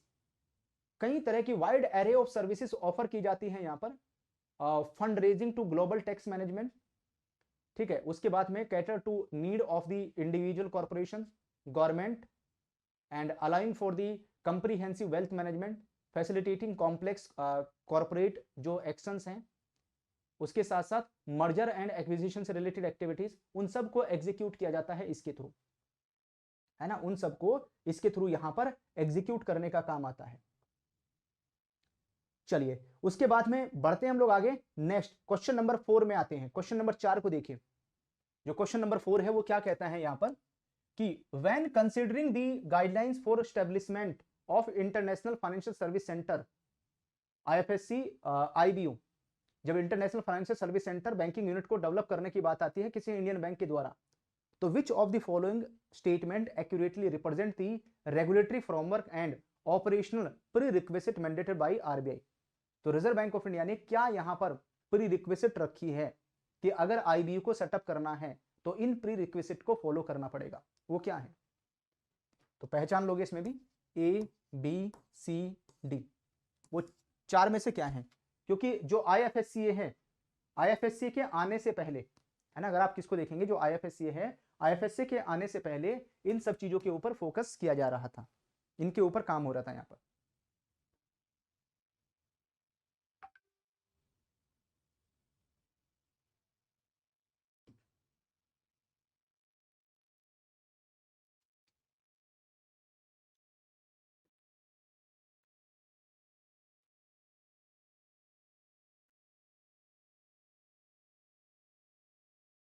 Yes, तो भाई यहां पर सबसे पहले जो भी आईबीयू सेटअप होगा उस आईबीयू को सीआरआर एसएलआर से एग्जम्पशन मिल जाएगी। सीआरआर एसएलआर मेंटेन करने की रिक्वायरमेंट नहीं है ना, उसको यहां पर सीआरआर एसएलआर मेंटेन करने की रिक्वायरमेंट नहीं है, इससे एग्जम्पशन मिल जाएगी। लेकिन उसको अपने पास में कैपिटल मेंटेन करनी पड़ेगी, चाहे वो पेरेंट बैंक मेंटेन करें चाहे वो आईबीयू मेंटेन करें, अपने पास में $20 मिलियन की जो कैपिटल है, मिनिमम रिक्वायरमेंट है, वो यहां पर मेंटेन करनी पड़ेगी। और जो भी यहां पर, चाहे वो पब्लिक सेक्टर बैंक है प्राइवेट सेक्टर बैंक है, जो यहां पर फॉरेन एक्सचेंज में डील करने के लिए ऑथराइज हैं, यानी जो बैंक ऑथराइज डीलर्स का काम कर रहे हैं, वही अपनी आईबीयू सेटअप कर सकते हैं यहां पर। कहां पर? आईएफएससी में। लेकिन पहले परमिशन किससे? आरबीआई से लेनी पड़ेगी, ये कुछ प्री रिक्विजिट फॉलो करनी पड़ेगी, और फिर वहां पर आईएफएससी परमिशन देगा, उसके हिसाब से उनको चलना पड़ेगा यहां पर। तो इसमें हम किसके ऊपर? सी के ऊपर टिक करेंगे, सी हमारा करेक्ट आंसर। चलो आ जाते हैं हम लोग क्वेश्चन नंबर 5 में। क्वेश्चन नंबर 5 को देखिए, analysing the array of financial service GIFT City is position to offer which option best capture encapsulates the diverse opportunities that exist for the financial institutions and services within the specialized economic zone। तो किस तरह की जो services हैं, किस type की जो services हैं, वो यहां पर ऑफर की जा रही हैं, है ना, कौन से टाइप की? तो इसमें भी देखेंगे option number A B C and D. तो option number A B C D हमारे पास में यहां पर आ जाएगा। तो ये 4 ऑप्शन हमारे पास में है, इनमें से हम कौन सा है जिसके ऊपर टिक करें और हमें आंसर मिले। चारों ऑप्शन को ध्यान से पढ़िए और मेरे साथ में अपना जो आंसर है वो शेयर करते चलिए। तो ए बी सी डी में से कहां पर टिक करें? तो गिफ्ट सिटी में यहां पर अगर आप देखोगे रिटेल बैंकिंग सर्विसेज मिल जाएंगी या नहीं मिलेंगी? अगर हम रिटेल बैंकिंग सर्विसेज की बात करते हैं, क्या वो यहां पर अवेल रहेंगी, क्या उनको प्रोवाइड किया जाएगा? तो बिल्कुल यहां पर रिटेल बैंकिंग सर्विसेज में मिल जाएंगी। ठीक है, तो फाइनेंशियल जो सर्विसेज है उसमें इंक्लूड हो जाएगा insurance, international trade finance, aircraft leasing, syndication loan, capital market activities, merchant banking, retail and treasury management services, and इसके साथ साथ creating a broad spectrum of opportunities जो ग्लोबल फाइनेंशियल ट्रांजेक्शन है। आईएफएससी को बनाने, जो आईएफएससी है, आईएफएससी को सेटअप करने का जो मेन रीजन है वो है यहां पर जो ग्लोबल फाइनेंशियल ट्रांजेक्शन है उनको यहां पर एग्जीक्यूट करना, ग्लोबल फाइनेंशियल ट्रांजेक्शन के ऊपर फोकस किया जा सके, उनको आसान बनाना, ये जो मेन ऑब्जेक्टिव है वो यहां पर है। डी के ऊपर टिक करिए। चलो आ जाते हैं हम लोग क्वेश्चन नंबर 6 में। क्वेश्चन नंबर 6 को देखिए, क्वेश्चन क्या कहता है? Which statement accurately describe the operational parameters and resources deployment of international financial service centres, जो यहां पर सेंटर बैंकिंग यूनिट है, यानी जिनको बोलते हैं IBU, in accordance with the Indian regulatory framework. अगर यहां पर इंडियन रेगुलेटरी फ्रेमवर्क के साथ में उसके लिंकेज को आप देखेंगे यहां पर, तो इसमें भी चारों ऑप्शन को पढ़ने के बाद में आंसर निकालो। तो अगर आपने अभी क्लास अटेंड की है तो आंसर फाइंड आउट करने में आपको आसानी हो रही होगी, आंसर निकालने में आपको, है ना, इजीली आप आंसर निकाल पा रहे होंगे।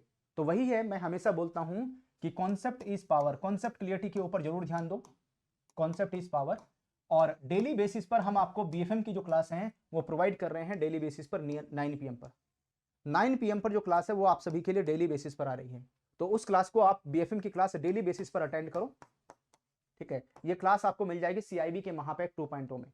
अगर आपके पास में सीआईबी का महापैक 2.0 है तो उसमें ये क्लास आपको मिल जाएगी। तो आप यहां पर मंडे से ही जो क्लासेस हैं वो लेक्चर नंबर 1 से अटेंड करना स्टार्ट कर सकते हैं, लेक्चर नंबर 1 से क्लासेस अटेंड कर सकते हैं यहां पर। तो सीआईबी के महापैक का जो लिंक है वो आपको वीडियो के डिस्क्रिप्शन में मिल जाएगा, उसको चेक कर लेना।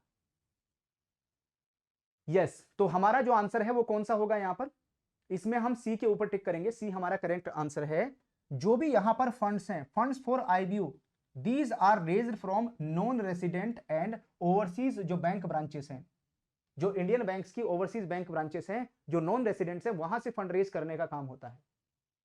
और इस फंड के जब डिप्लॉयमेंट की बात करते हैं तो रेसिडेंट और नॉन रेसिडेंट, चाहे वो रेसिडेंट पर्सन है या नॉन रेसिडेंट पर्सन है, दोनों लोगों को यहां पर लोन देने का काम होता है, दोनों को लोन प्रोवाइड किया जाता है। लेकिन अगर किसी रेसिडेंट पर्सन को लोन दे रहे हैं तो उसके ऊपर फेमा के प्रोविजन एप्लीकेबल हो जाएंगे, फेमा के प्रोविजन लागू हो जाएंगे यहां पर। और जो आईबीयू है वो कैश ट्रांजैक्शन नहीं कर सकता और सेविंग अकाउंट ओपन नहीं कर सकता। और आईबीयू के पास में जो भी डिपॉजिट आएगा उसके ऊपर कोई यहां पर इंश्योरेंस नहीं मिलेगा, यानी जो डीआईसीजीसी है वो 5 लाख रुपए का इंश्योरेंस कवरेज इसमें नहीं प्रोवाइड करेगा।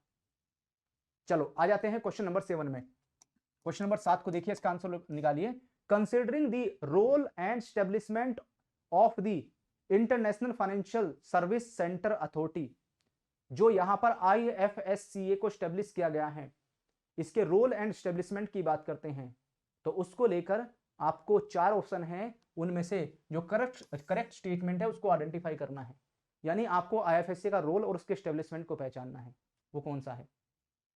तो ए बी सी डी, इन चारों में से कौन सा है फाइंड आउट कीजिए। अभी हमने बात की थी जो आईएफएससीए है उसको लेकर, अभी हमारा डिस्कशन हुआ था कुछ मिनट्स पहले ही। इसमें हमें कहां पर टिक करना चाहिए, तो भाई यहां पर जो आईएफएससीए है उसको सेटअप किया गया है यहां पर, तो इसके लिए पार्लियामेंट से एक एक्ट पास हुआ, इसके लिए पार्लियामेंट से एक एक्ट पास हुआ 2019 में। आईएफएससीए एक्ट 2019 पास किया गया अप्रैल 2020 में, एंड इसके तहत यहां पर गांधीनगर गुजरात में आईएफएससीए को सेटअप किया गया, और ये यहां पर एक यूनिफाइड रेगुलेटरी बॉडी है आईएफएससी इंडिया में। और इसके अगर विजन की बात करें, facilitate and promote of ease of doing business, world class regulatory environment, focus on global and यहां पर regional development through the IFSC. ठीक है, तो ये इसका यहां पर फोकस है, तो इसमें हम डी के ऊपर टिक करेंगे। चलिए आ जाते हैं हम लोग क्वेश्चन नंबर 8 में। क्वेश्चन नंबर 8 को देखिए, which of the following statement, इनमें से कौन सी स्टेटमेंट है यहां पर जब हम किसकी regulatory capital and liquidity requirement को लेकर बात करते हैं, पेरेंट बैंक, जो भी पेरेंट बैंक अपना आईबीयू सेटअप करने जा रहा है आईएफएससी में, उस बैंक को यहां पर कौन से जो प्रोविजन है वो फॉलो करने होंगे, है ना। ये जो पॉइंट है क्वेश्चन नंबर 8 वाला, अगली क्लास में मैं आपको बताने वाला हूं। नेक्स्ट क्लास में ये पॉइंट आपके साथ में डिस्कस करेंगे, लेकिन क्वेश्चंस अभी से आ गया क्योंकि यहां पर इस यूनिट से हमने सारे जो भी क्वेश्चन बन सकते थे वो सारे क्वेश्चन बना दिए हैं, और वो सब आपको एक ही क्लास में मिल जाएंगे, एक ही क्लास में आपको सारे क्वेश्चन डिलीवर हो जाएंगे। क्वेश्चन नंबर 8, तो भाई यहां पर जो भी यहां पर पेरेंट बैंक अपनी बैंकिंग यूनिट को सेटअप करेगा आईबीयू में, है ना, जो आईबीयू के तौर पर सेटअप करेगा, कहां पर आईएफएससी में सेटअप करेगा, तो उसे रेगुलेटरी कैपिटल यानी जो बेसल थर्ड नॉर्म्स हैं, बेसल थर्ड नॉर्म्स के जो प्रोविजंस है वो फॉलो करने पड़ेंगे, बेसल थर्ड नॉर्म की जो प्रोविजंस है उसके ऊपर एप्लीकेबल हो जाएंगे। तो ऐसे केस में जो भी यहां पर आईबीयू स्टैब्लिश होगा आईएफएससी में, तो पेरेंट बैंक को यहां पर मिनिमम रेगुलेटरी कैपिटल जो है वो 20 मिलियन यूएस डॉलर की मेंटेन करनी पड़ेगी, ये तो हम पहले ही पढ़ चुके हैं। एंड उसके बाद में एक जो नो ऑब्जेक्शन सर्टिफिकेट है वो यहां पर होम कंट्री का जो रेगुलेटर है, होम कंट्री का रेगुलेटर है आरबीआई, आरबीआई से नो ऑब्जेक्शन सर्टिफिकेट लेना पड़ता है यहां पर, तभी वो आईबीयू सेटअप कर सकते हैं यहां पर। और इसके साथ साथ लिक्विडिटी कवरेज रेशियो और एनएसएफआर, नेट स्टेबल फंडिंग रेशियो, यहां पर मेंटेन करना पड़ेगा, चाहे वो आईबीयू के पास मेंटेन कर लो या पेरेंट बैंक के पास मेंटेन कर लो, है ना, कहीं भी मेंटेन कर लो, लेकिन एलसीआर, लिक्विडिटी कवरेज रेशियो और नेट स्टेबल फंडिंग रेशियो ये दोनों मेंटेन करने पड़ेंगे। अभी इन दोनों के बारे में मैं आपको बताऊंगा मॉड्यूल बी में, जो 9 PM पर क्लासेस चल रही हैं, दोनों के बारे में, एलसीआर, एनएसएफआर, इनके बारे में डिटेल में डिस्कस करेंगे हम लोग। और यहां पर इन दोनों में से किसी के पास मेंटेन करना पड़ेगा, एसएलआर और सीआरआर से एग्जम्पशन मिल जाएगी, एसएलआर जो सीआरआर है वो मेंटेन करने की रिक्वायरमेंट नहीं होगी, तो आंसर हमारा बी हो जाएगा। और चलो आज का सेकंड लास्ट क्वेश्चन देख लेते हैं, और ये रहा आज का second last question, question number 9। Question number 9 का आंसर बताइए मुझे। Regarding the regulatory framework for IBU in the IFSC, identify the accurate compliance and reserve requirement as stipulated by the IFSC, जो यहां पर आईएफएससी की तरफ से एस्टिपुलेट किया गया है। तो इसमें भी चारों ऑप्शन को ध्यान से पढ़ लीजिए, ए बी सी डी। जैसे जैसे आप कॉन्सेप्ट पढ़ते जाएंगे, जैसे जैसे आप कॉन्सेप्ट लर्न करते जाएंगे, वैसे वैसे इन सब चीजों में आप एक्सपर्ट होते चले जाएंगे। कोई सा भी क्वेश्चन आ जाए एग्जाम में, आप इजीली यहां पर आंसर कर लेंगे।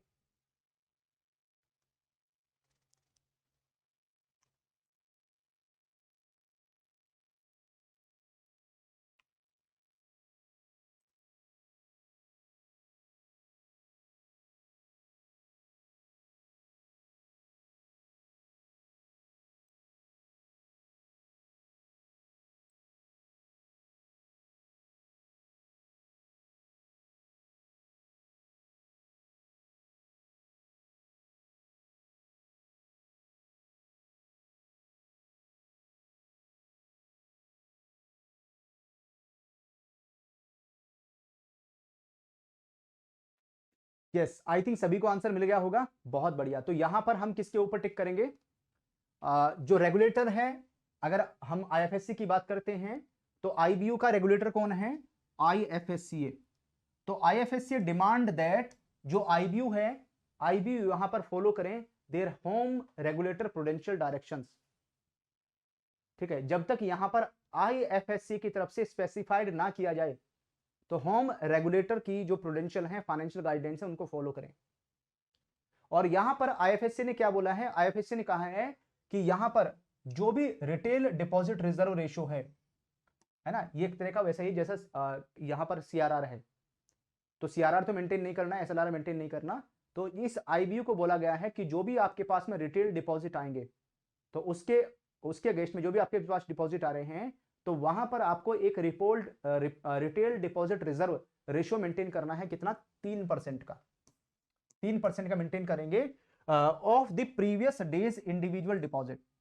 तो पिछले दिन जो भी आपके पास में यहां पर डिपॉजिट आए हैं, उसका 3% आप रिजर्व मेंटेन करेंगे, है ना। और इसके साथ साथ जो लिवरेज रेशियो है determine by the home countries regulator, उसको भी यहां पर फॉलो करेंगे। सीआरआर एसएलआर मेंटेन करने की रिक्वायरमेंट नहीं है ना। ये यहां पर पार्ट 2 में मैं बताने वाला हूं आपको, है ना। जब आईएफएससी का जब पार्ट 2 हम डिस्कस करेंगे, मंडे को डिस्कस करेंगे, तो पार्ट 2 में ये चीज आएगी आपके लिए। और आज का लास्ट क्वेश्चन, आज का आखिरी क्वेश्चन देख लीजिए जो आपके सामने स्क्रीन पर है, क्वेश्चन नंबर 10।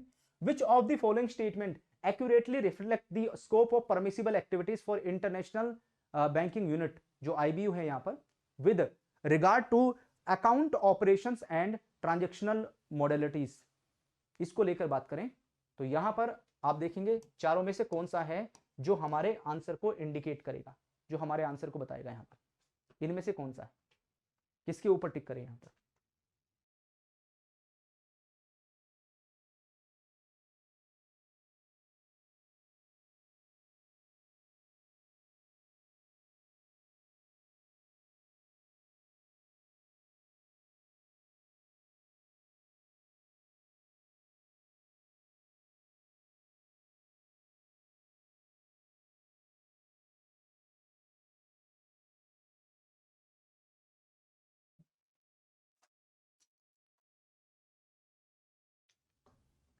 चलिए बढ़े हम लोग आगे। तो हम क्वेश्चन नंबर 10 के बारे में बात कर रहे थे। क्वेश्चन नंबर 10 को लेकर हमारा डिस्कशन चल रहा था यहां पर।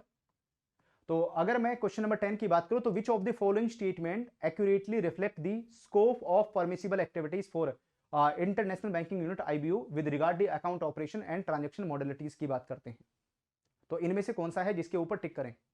तो यहां पर हमारा जो आंसर है वो कौन सा होगा? इसमें हम बी के ऊपर टिक करेंगे, है ना। कौन सा? बी के ऊपर टिक करेंगे। जो आईबीयू है, आईबीयू ना, आंसर कौन सा हो जाएगा इसमें? इसमें हम बी के ऊपर, authority to open foreign currency current account, है ना। जो जो भी यहां पर आईबीयू है, आईबीयू के पास में जो अथॉरिटी है to open foreign currency current account, जो फॉरेन करेंसी करंट अकाउंट है, इंक्लूडिंग उसमें escrow account for the corporate borrower, और कंडक्ट ऑल द ट्रांजेक्शन जो है सारी फॉरेन करेंसी में।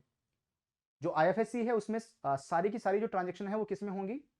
आईएफएससी में जो सारे ट्रांजेक्शन है वो किस में? फॉरेन करेंसी में होंगी। क्या आईएफएससी में आईएनआर में ट्रांजेक्शन कर सकते हैं?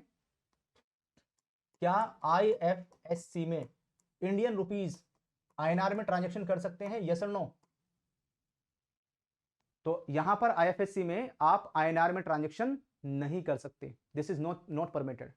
आईएफएससी में जो सारे ट्रांजेक्शन होगी वो यहां पर फॉरेन करेंसी में ही होंगी। ठीक है, तो ऐसे केस में conduct all the transaction exclusively in the foreign currency without extending cheque facility to current account holder. जो करंट अकाउंट होल्डर है उसको यहां पर चेक की फैसिलिटी नहीं मिलेगी। And they are also permitted engage in the factoring and forfaiting of export receivables and require RBI approval to offering derivative product. अगर कोई डेरिवेटिव प्रोडक्ट ऑफर करना है, कोई डेरिवेटिव प्रोडक्ट लेकर आना है, तो आरबीआई से अप्रूवल लेने के बाद में ये काम भी कर सकते हैं। तो these are the 10 very important questions. इन सभी क्वेश्चंस को अटेम्प्ट करके आपने कितना स्कोर किया है, जल्दी से आप मेरे साथ में शेयर कर दीजिए।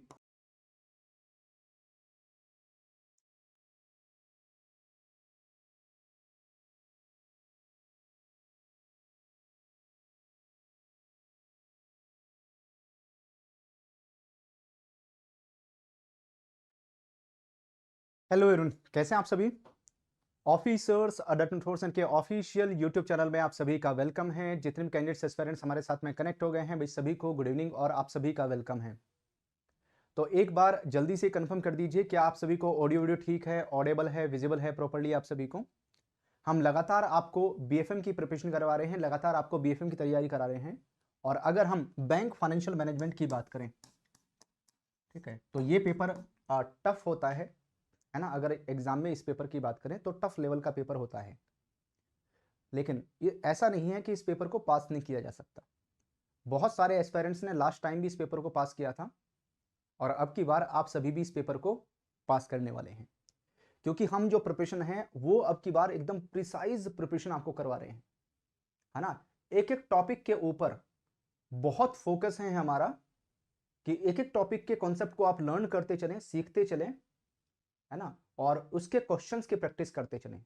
तो दोनों चीजों के ऊपर बहुत फोकस किया जा रहा है अब की बार। तो अगर आप अपना टारगेट बना के चलो कि मुझे बीएफएम में कम से कम 60+ स्कोर करना है, एंड सबसे पहले कॉन्सेप्ट लर्निंग के ऊपर जरूर फोकस करो। Concept is power. Concept clarity आपकी बहुत अच्छी होनी चाहिए। कॉन्सेप्ट क्लियरिटी के ऊपर जरूर ध्यान दो। कॉन्सेप्ट क्लियरिटी में कोई प्रॉब्लम नहीं होनी चाहिए, कोई दिक्कत नहीं होनी चाहिए।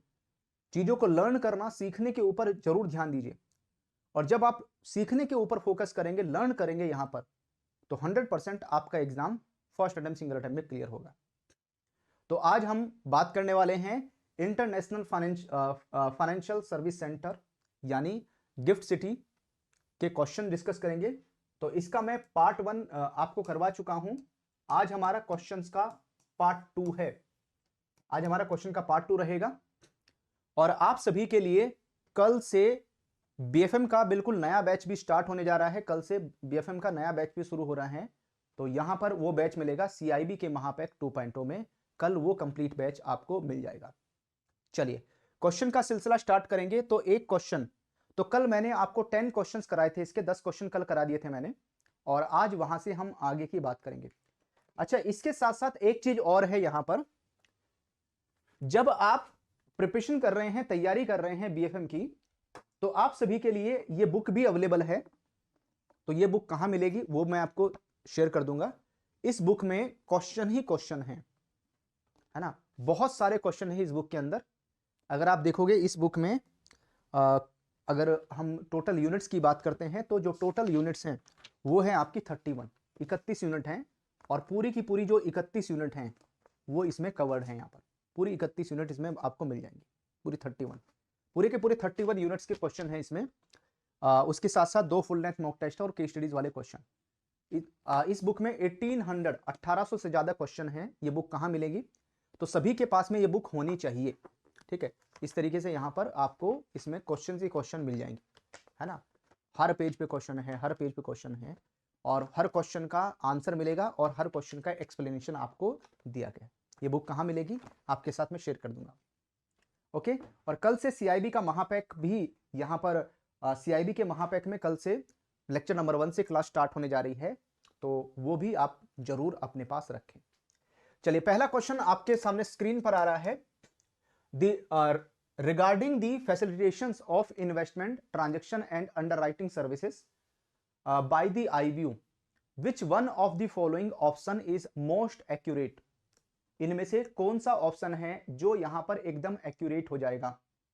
ऑप्शन नंबर ए कहता है IBU are permitted to open foreign currency account for units operating in IFSC and non-resident institutional investors, and they may act as underwriter or arranger for INR denominated overseas bonds without needing any approval. They are also allowed to offer escrow services for GDR ADR subscription for non-resident entities without any temporary restrictions. तो ADR GDR क्या है यहां पर? American deposit receipt और global deposit receipt, ठीक है। तो इसी तरीके से आपको ऑप्शन नंबर बी को पढ़ना है, ऑप्शन नंबर सी को पढ़ना है और ऑप्शन नंबर डी को पढ़ना है, आंसर करना है। तो ये पॉइंट तो मैंने अभी आपको क्लास में बताया है ना। अभी आपको हम डेली बेसिस पर बीएफएम की क्लास प्रोवाइड कर रहे हैं। बीएफएम की क्लास आपके लिए डेली बेसिस पर आ रही है 9 PM पर, और कल से 9 PM पर जो लेक्चर नंबर 1 से क्लासेस शुरू हो जाएंगी यहां पर, ठीक है। सीआईबी के महापैक में क्लासेस मिलेंगी, यस, तो यहां पर अगर हम लोग बात करते हैं, जो आईबीयू है, आईबीयू को एम्पावर्ड किया गया है कि वो ओपन कर सकता है फॉरेन करेंसी अकाउंट्स। जो आईएफएससी ऑपरेटिंग यूनिट्स हैं उनके लिए फॉरेन करेंसी अकाउंट्स खोल सकता है यहां पर। जो नॉन रेसिडेंट इंस्टीट्यूशनल इन्वेस्टर्स हैं उनके लिए अकाउंट ओपन कर सकता है, इन्वेस्टमेंट ट्रांजैक्शन कर सकता है यहां पर। एंड इसके साथ साथ यहां पर जो फॉरेन करेंसी एस्क्रो अकाउंट है इंडियन रेसिडेंट एंटिटीज के लिए टेम्पररी बेसिस पर अगर सब्सक्रिप्शन होता है एडीआर जेडीआर का, वो भी यहां पर कर सकता है। इसके साथ साथ अंडर राइटिंग या अरेंजर के तौर पर भी काम करेगा अगर इंडिया से आईएनआर डिनोमिनेटेड जो बॉन्ड्स हैं वो इंडियन एंटिटीज के द्वारा किसी फॉरेन कंट्री में इश्यू होता है यहां पर, किसकी फॉर्म में, ईसीबी एक्सटर्नल कमर्शियल बोरोइंग के थ्रू फंड रेज किया जाता है। लेकिन all subject to regulatory approval, यहां पर रेगुलेटरी अप्रूवल की रिक्वायरमेंट आएगी, उसके ऊपर जरूर ध्यान देना पड़ेगा। तो आंसर कौन सा होगा, इसमें हम सी के ऊपर टिक करेंगे, सी हमारा करेक्ट आंसर हो जाएगा। चलिए आ जाते हैं हम लोग क्वेश्चन नंबर 2 में। इसका आंसर बताओ भाई, ये भी अभी हमने डिस्कस किया था क्लास में। When considering the regulatory requirement for the exposure limit and operations of the international banking units IBU, which of the following statement is correct? इनमें से कौन सी स्टेटमेंट है जो यहां पर करेक्ट हो जाएगी, जो सही है? ठीक है, कौन सा ऑप्शन है जो करेक्ट है, ए बी सी डी, इनमें से पहचानना है आपको। इनमें से पहचानिए कि किसके ऊपर टिक किया जाए सो दैट हमें करेक्ट आंसर मिले।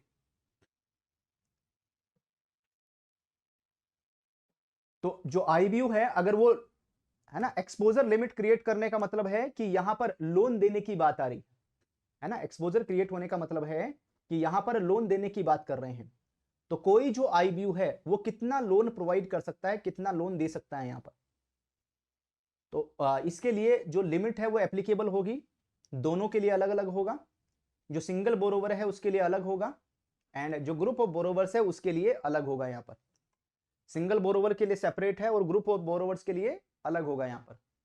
तो ऐसे केस में अगर आप देखोगे जो आईबीयू है, तो जो भी यहां पर पेरेंट बैंक होगा, पेरेंट बैंक के पास में जितनी भी यहां पर टीयर 1 कैपिटल है, तो टीयर 1 कैपिटल का यहां पर अगर आप देखेंगे तो टीयर 1 कैपिटल का जो 5% है, 5% सिंगल बोरोवर को, 5% किसको, सिंगल बोरोवर को, और यहां पर 10% ग्रुप ऑफ बोरोवर को लोन के रूप में दे सकते हैं। तो इसमें हमारा जो आंसर है वो कौन सा है, दैट इज यहां पर सी आंसर है। तो IBU maintain exposure ceiling of 5% of the parent bank tier 1 capital. जो पेरेंट बैंक के टीयर 1 कैपिटल है उसका सिंगल बोरोवर के लिए 5% और ग्रुप ऑफ बोरोवर्स के लिए 10%। ठीक है, and they operate exclusively in foreign currencies with exception of special rupee account. तो स्पेशल रुपी अकाउंट खोल सकते हैं यहां पर अपने जो एडमिनिस्ट्रेटिव एक्सपेंसेस हैं या स्टेचुरी एक्सपेंसेस हैं उनको मीटअप करने के लिए। And they are not permitted to participate in the domestic Indian market और पेमेंट सिस्टम, है ना। इंडिया का जो अपना मनी मार्केट है, कैपिटल मार्केट है, उसमें पार्टिसिपेट नहीं करेंगे। और IBU must have separate nostro account and hold SNRR account, जो जिसमें वो फॉरेन करेंसी होल्ड करके रखेगा यहां पर। तो ये जो पॉइंट्स हैं हमारा एप्लीकेबल हो जाएगा। ठीक है, तो इसमें आंसर कौन सा होगा, जो हमारा एकदम करेक्ट आंसर है, that is C. Option number A की बात करोगे, बी को बात करेंगे, है ना, डी की बात करेंगे, इनमें आपको थोड़े थोड़े माइनर डिफरेंस मिल जाएंगे। जैसे यहां पर तो 20% है, तो 20% की वजह से गलत हो गया। यहां पर आप देखोगे 15% है, उसकी वजह से गलत हो गया। लेकिन यहां पर देखोगे 5% और 10% दिया गया है, तो बी और सी में कैसे आइडेंटिफाई करोगे। तो यहां पर जो एक्सपोजर लिमिट है for IBU is set % of the parent bank tier 1 capital for single borrower, है ना, यहां तक बिल्कुल सही है। एंड उसके बाद में 10% फॉर दी बोरोवर ग्रुप, ये भी सही है। IBU are allowed to deal in Indian rupees for all the transaction, ये बात गलत होगी। तो यहां पर जो आईबीयू है वो इंडियन रुपीज में यहां पर डील करने के लिए परमिटेड नहीं है। तो इस स्टेटमेंट की वजह से ये यहां पर गलत हो गया, क्योंकि जो आईबीयू है वो किसमें, फॉरेन करेंसी में यहां पर डील करेगा। चलिए एक और क्वेश्चन देखिए, क्वेश्चन नंबर 3। इसको देखिए, क्वेश्चन क्या कहता है, which of the following best describe the operational guidelines for operational banking unit IBU with respect to their balance sheet maintenance and liquidity provisions. तो ऑप्शन नंबर ए कहता है IBU are required to maintain their balance sheet in both foreign currency and Indian rupees and can actively engage in the Indian domestic call, notice and term market for their liquidity needs. They are also mandated to check reckon their loans and advances as part of the parent bank net bank credit for the PSL. तो भाई अगर आप international banking unit यानी जो IFSC unit है IBU की बात कर रहे हैं, तो वहां पर जो बैलेंस शीट मेंटेन करने की बात आती है, लिक्विडिटी प्रोविजन की बात आती है, तो ऐसे केस में जो बैलेंस शीट है वो फॉरेन करेंसी में बनेगी IBU की। IBU अपनी जो बैलेंस शीट बनाएगा वो किस में बनाएगा, यहां पर अपनी जो बैलेंस शीट है वो बनाएगा फॉरेन करेंसी में। तो IBU operate their balance sheet solely in the foreign currencies, ठीक है, except for a special rupee account. तो जो स्पेशल रुपी अकाउंट है वो यहां पर अपने एडमिनिस्ट्रेटिव और स्टेचुरी एक्सपेंसेस को मीटअप करने के लिए खोलेगा। एंड ये यहां पर इंडियन डोमेस्टिक मार्केट में पार्टिसिपेट नहीं करेंगे और RBI से लिक्विडिटी सपोर्ट भी इनको नहीं मिलेंगी, और इनके जो भी लोन एंड एडवांसेस है उनको NBC में काउंट नहीं होगा, ठीक है, पेरेंट बैंक का जो NBC है उसमें काउंट नहीं होंगे हैं, और PSL का कोई टारगेट IBU के ऊपर नहीं होता है। तो IBU को अपना कोई PSL का टारगेट अचीव करने की रिक्वायरमेंट नहीं आती। तो इसमें कौन सा सी हो जाएगा, इसमें भी हमारा आंसर। चलो आ जाते हैं हम लोग क्वेश्चन नंबर 4 में। क्वेश्चन नंबर 4 को देखिए, which of the following statements accurately reflect the relaxations provided to FPI trading in the gift city। अगर कोई फॉरेन पोर्टफोलियो इन्वेस्टर कहां पर गिफ्ट सिटी में अगर ट्रेड कर रहा है, तो उसको यहां पर क्या रिलैक्सेशंस प्रोवाइड किया जाएगा, क्या रिलैक्सेशंस उसको यहां पर मिल जाएगा। तो इसमें भी आप देखेंगे, इसमें भी हमारे पास में 4 ऑप्शन है, A, B, C and D। इन चारों में से किसके ऊपर टिक करें, इन चारों में से कौन सा है जो हमारे आंसर को यहां पर एकदम एक्यूरेटली इंडिकेट करेगा, एकदम करेक्ट आंसर हमारा बताएगा।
यस, तो आई थिंक सभी को आंसर मिला होगा, बिल्कुल। तो यहां पर अगर मैं इस FPI फॉरेन पोर्टफोलियो इन्वेस्टर की बात करें, तो चारों ऑप्शन को पढ़ने के बाद में आपने आइडेंटिफाई कर लिया होगा। तो इसमें भी हमारा जो आंसर है वो कौन सा होगा, C के ऊपर टिक करेंगे। तो FPI रजिस्टर्ड इन इंडिया है ना, जो भी फॉरेन पोर्टफोलियो इन्वेस्टर रजिस्टर्ड है किसके पास, सेबी के पास में, है ना, इंडिया में सेबी के पास में जो भी यहां पर रजिस्टर्ड हैं, वो गिफ्ट सिटी में यहां पर अगर एक्सचेंज में ट्रेड करना चाहते हैं, है ना, गिफ्ट सिटी में जो एक्सचेंज है अगर उसमें ट्रेड करना चाहते हैं, चाहे वो कॉमोडिटी डेरिवेटिव हो यहां पर, ठीक है, IFSC एक्सचेंज में अगर कॉमोडिटी डेरिवेटिव में ट्रेड करना चाहते हैं, तो ऐसे केस में उन्हें ऑपरेट करने की परमिशन मिल जाएगी, और इन्हें यहां पर गिफ्ट सिटी में जाकर अलग से अपने आप को रजिस्टर्ड कराने की रिक्वायरमेंट भी नहीं है। इनको एक बड़ा फायदा यह मिलेगा कि यहां पर सिक्योरिटीज ट्रांजैक्शन टैक्स हो या कमोडिटी ट्रांजैक्शन टैक्स, वो इनको यहां पर नहीं पे करना पड़ेगा। उसके बाद में IFSC में जो भी यहां पर एक्सचेंज है वो 22 आवर्स वर्किंग है, 22 घंटे काम करती है, विदाउट एक्स्ट्रा डॉक्यूमेंटेशन। यहां पर बिना किसी एक्स्ट्रा डॉक्यूमेंटेशन के वो यहां पर है ना, ऑपरेट कर सकता है और 22 घंटे तक ये जो मार्केट है वो ऑपरेट करेगी। और जो यहां पर short term capital gain tax लगता है, वो short term capital gain tax यहां पर वेव ऑफ हो जाएगा। जो 30% तक का टैक्स इंपोज होता है यहां पर, वो इनके ऊपर नहीं लगेगा। तो ये बड़ा फायदा इनको हो जाता है यहां पर। चलिए क्वेश्चन नंबर 4 के बाद आते हैं क्वेश्चन नंबर 5 में।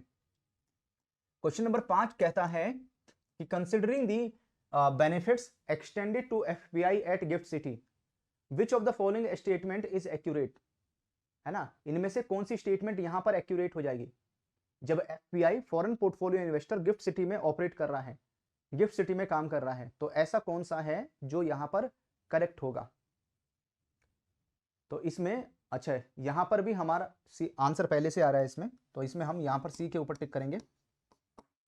तो अगर आप गिफ्ट सिटी में देखेंगे, जो एफपीआई है that is guaranteed the facility to trade 22 hours. तो एफपीआई यहां पर 22 घंटे तक ट्रेड कर सकता है ए डे, एक दिन में 22 घंटे तक ट्रेड का फैसिलिटी अवेलेबल रहेगी। ना कोई सिक्योरिटी ट्रांजैक्शन टैक्स देना, ना कोई कमोडिटी ट्रांजैक्शन टैक्स देना। और वो यहां पर जो short term capital gain tax है उसको वेव ऑफ कर दिया गया है डेरिवेटिव ट्रेड में। और सेबी ने यहां पर जो रिटेल इन्वेस्टर्स हैं to participate in the market to enhance liquidity, तो वो भी यहां पर अलाउ कर दिया है, तो वो भी इसमें पार्टिसिपेट कर सकते हैं। ठीक है, चलिए क्वेश्चन नंबर 6 को देखिए। क्वेश्चन नंबर 6 क्या कहता है यहां पर, ये क्वेश्चन थोड़ा है ना छोटा है, अभी तक आप बड़े बड़े क्वेश्चन देख रहे थे। In which of the following business is a resident individual prohibited from making direct investment in a joint venture या होली ओन सब्सिडरी। जो होली ओन सब्सिडरी है या ज्वाइंट वेंचर है, उसमें यहां पर कोई इंडिविजुअल, रेसिडेंट इंडिविजुअल प्रोहिबिटेड है, पैसा नहीं लगा सकता। Real estate business, banking business, financial services activities या ऑल ऑफ दी अबव। तो ऐसे केस में हमारा जो आंसर है वो होगा यहां पर, तो ये तीनों ही एक्टिविटीज हैं, चाहे रियल स्टेट हो, बैंकिंग बिजनेस हो या फाइनेंशियल सर्विसेज हैं। तो इंडिया से बाहर फॉरेन कंट्री में इसमें इन्वेस्टमेंट यहां पर नहीं कर सकते, दैट इज नॉट अलाउड। उसके बाद में what is the maximum overall limit for investment in listed or unlisted companies approved by a resident individual. अगर कोई रेसिडेंट इंडिविजुअल इंडिया से बाहर किसी लिस्टेड या अनलिस्टेड कंपनी में इन्वेस्टमेंट करना चाहता है, तो ऐसे केस में उसके लिए मैक्सिमम ओवरऑल लिमिट कितनी एप्लीकेबल हो जाएगी। ध्यान से आंसर कीजिएगा, ठीक है, बहुत ध्यान से आपको जो आंसर है वो यहां पर करना है। इसमें हमें कहां पर टिक करना चाहिए, ठीक है, इसमें कौन सा है जो हमारे आंसर को इंडिकेट करेगा।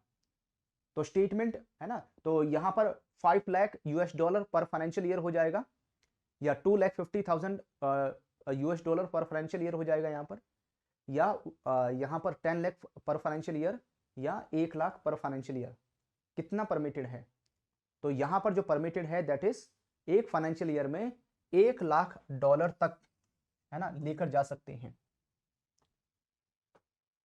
अगर कोई रेसिडेंट इंडिविजुअल कंपनीज में अब्रोड इन्वेस्टमेंट करना चाहता है, चाहे वो लिस्टेड है अनलिस्टेड, तो ऐसे केस में 1 लाख यूएस डॉलर की यहां पर लिमिट आ जाएगी। एंड ये रहेगा पार्ट किसका, ये it is the part of ODI, overseas direct investment का ये पार्ट रहेगा। चलो आगे बढ़ते हैं। What is the requirement for repatriating dividend, royalties, technical fees etcetera in relation to overseas investment. अगर कोई इन्वेस्टमेंट इंडिया से बाहर किया जाता है, अगर कोई ओवरसीज इन्वेस्टमेंट है और उसमें यहां पर कोई डिविडेंड है, कोई रॉयल्टीज है या टेक्निकल फीस है, उसका रिपेट्रेशन करने की रिक्वायरमेंट है, तो ऐसे केस में कितने दिन के अंदर अंदर हो जाना चाहिए। तो with in 30 days of such amount. तो ये था हमारा क्वेश्चन नंबर 7, और यहां पर आ गए हम क्वेश्चन नंबर 8 में। तो व्हाट इज द रिक्वायरमेंट, तो 30 days of such amount falling due, with in 60 days of such amount falling due, with in 90 days of such amount falling due, with in 120 days of falling due. तो इसके लिए जो समय है वो यहाँ पर 60 दिन का रहता है, 60 डेज का जो समय है वो दिया जाता है, 60 दिन का समय रहेगा। चलिए क्वेश्चन नंबर यहाँ पर 8 के बाद में आते हैं क्वेश्चन नंबर 9 में। इस क्वेश्चन को देखिए, how long must a resident individual wait before disinvesting from joint venture या होली ओन सब्सिडरी। अगर कोई रेसिडेंट इंडिविजुअल ज्वाइंट वेंचर या होली ओन सब्सिडरी से डिसइन्वेस्टमेंट करना चाहता है यहां पर, तो कितने दिन का उसको वेट करना पड़ेगा, कितने समय तक उसको इन्वेस्टमेंट करके रखना पड़ेगा यहां पर। तो उसे 6 मंथ का, 1 ईयर का, 2 ईयर्स का या नो वेटिंग पीरियड रिक्वायर्ड। तो ऐसे केस में उसे यहां पर 1 ईयर का, 1 साल का उसका वेटिंग पीरियड रहेगा। कम से कम 1 साल तक उसको यहां पर इन्वेस्टमेंट करके रखना पड़ेगा, जो भी उसका फर्स्ट इन्वेस्टमेंट है। उसके बाद ही वो वहां से डिसइन्वेस्टमेंट या विड्रॉ कर सकता है पैसे को। चलिए आ जाता है क्वेश्चन नंबर 10। क्वेश्चन नंबर 10 को देखेंगे। When should part 1 of form ODI be submitted for investment in Holi own subsidiary या जॉइंट वेंचर अब्रोड। तो अगर यहां पर होली ओन सब्सिडरी या जॉइंट वेंचर में किसी फॉरेन कंट्री में इन्वेस्टमेंट किया गया है, तो ऐसे केस में पार्ट 1 फॉर्म है ना ओडीआई सबमिट करना पड़ता है आरबीआई के पास में। तो जिस डेट में रेमिटेंस हुआ है उस डेट से कितने दिन के अंदर अंदर ये फॉर्म सबमिट करने की रिक्वायरमेंट आएगी। तो ये जो फॉर्म है वो विद इन 30 डेज, 30 दिन के अंदर अंदर ये फॉर्म आरबीआई के पास सबमिट हो जाना चाहिए। और ये थे कुछ 10 वेरी इंपॉर्टेंट क्वेश्चंस।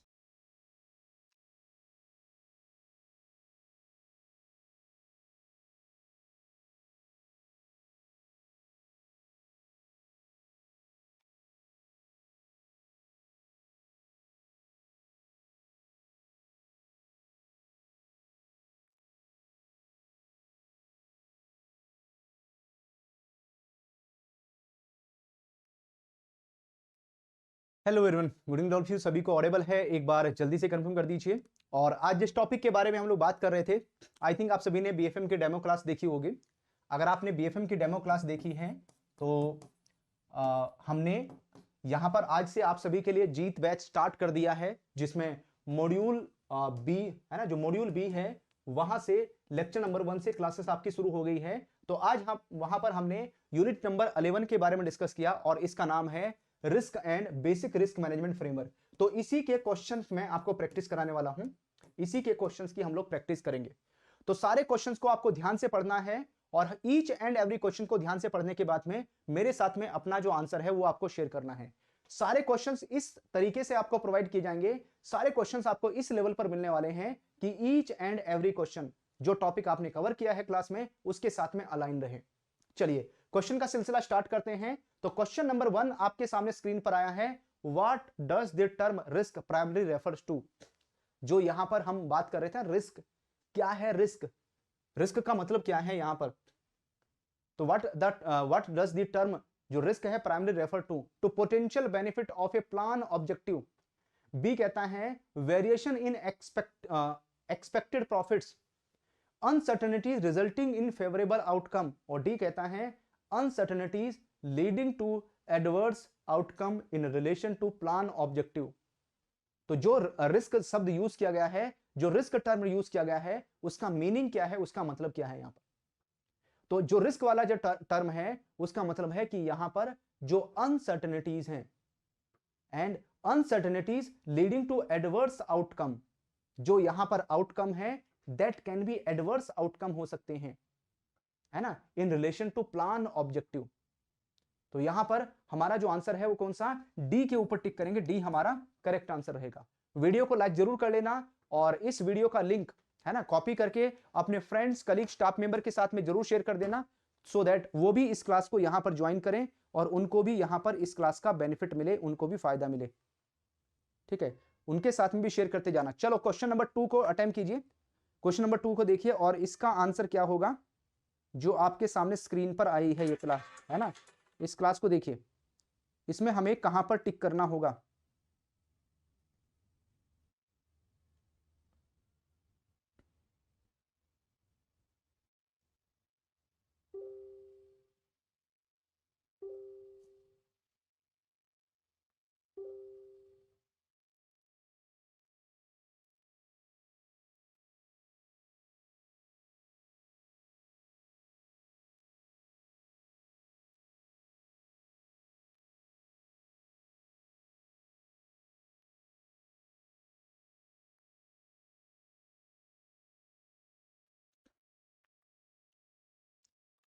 बिल्कुल। क्वेश्चन नंबर 2 आपके सामने स्क्रीन पर आया है, इसको पढ़िए और इसका आंसर बताओ मुझे। इसमें हम कहां पर टिक करें? क्वेश्चन नंबर 2 में विच of the following best describe the financial risk.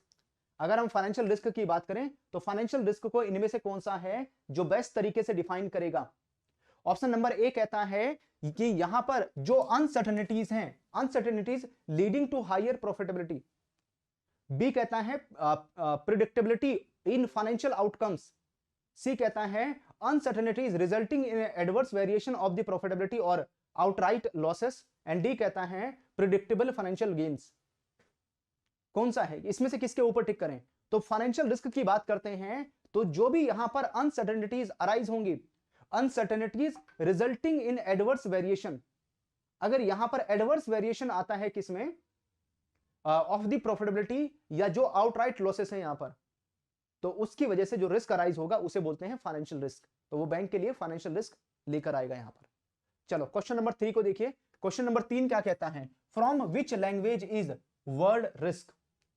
जो रिस्क शब्द है वो यहां पर इनमें से कौन सी लैंग्वेज है इससे निकल कर आया है? जो रिस्क शब्द है उसको किस लैंग्वेज से लिया गया है?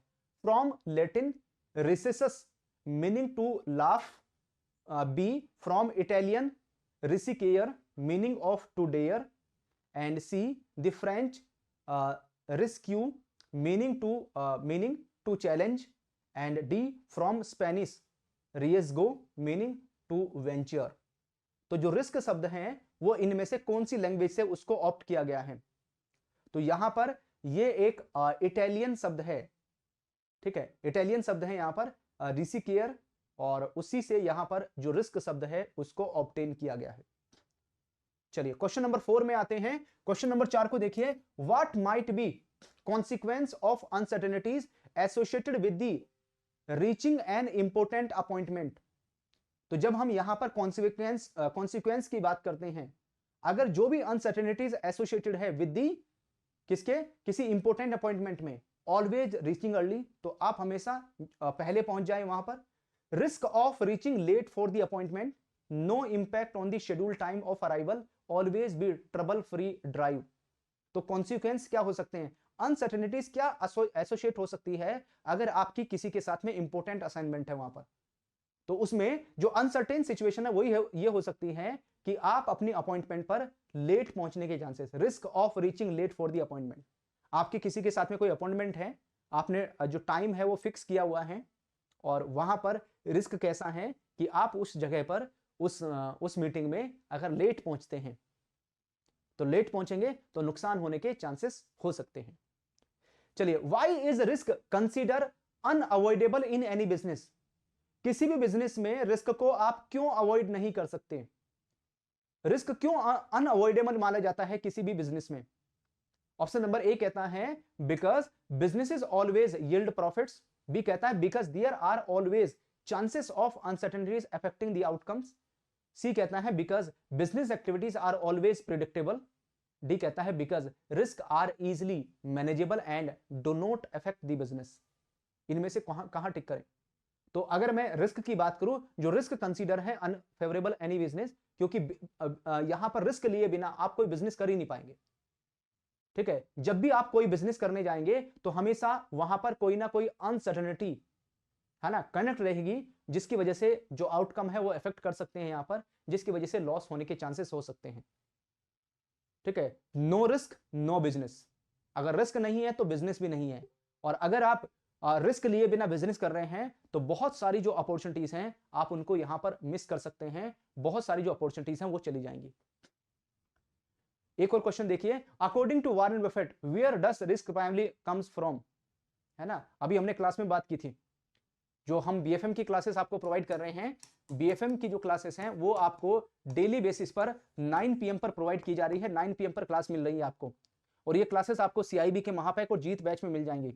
तो आज से ही क्लास स्टार्ट हुई है, अगर आप इन क्लासेस को अटेंड करना चाहते हैं तो सीआईबी के महापैक या जीत बैच में आज ही एनरोलमेंट कर लेना।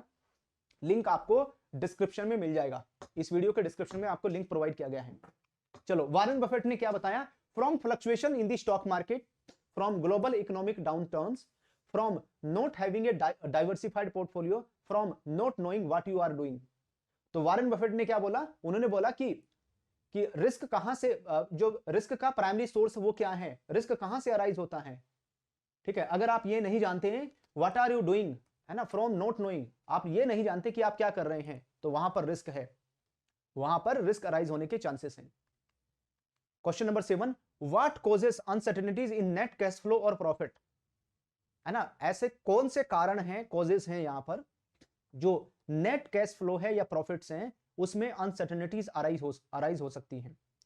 तो उसके पीछे जो रीजन है वो हो सकता है uncertainties in the cash flow and or outflow, stable sales and purchase price, predictable administrative cost, constant transportation expenses.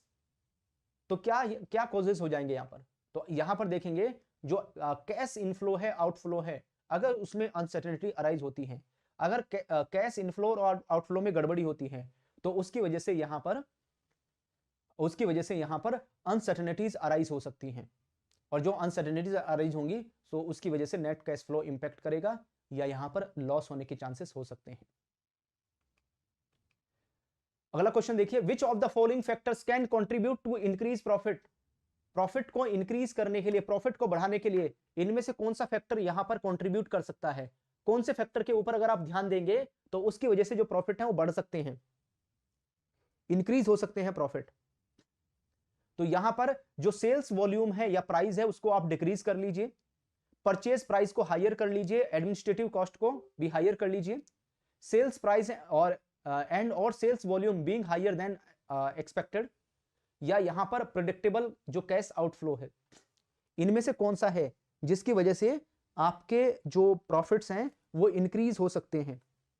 तो प्रॉफिट इंक्रीज होने के पीछे का जो यहां पर इंपैक्ट है, अगर यहां पर सेल्स प्राइस है ना, अगर मैं किसकी यहां पर चाहे हम सेल्स प्राइस की बात करें या सेल्स वॉल्यूम की बात करें, जो सेल्स प्राइस है या सेल्स वॉल्यूम है बीइंग हायर देन एक्सपेक्टेड, जो भी एक्सपेक्टेड है अगर उससे ज्यादा है यहां पर, तो ऐसे केस में उसकी वजह से जो प्रॉफिट है वो अराइज हो जाएगा यहां पर।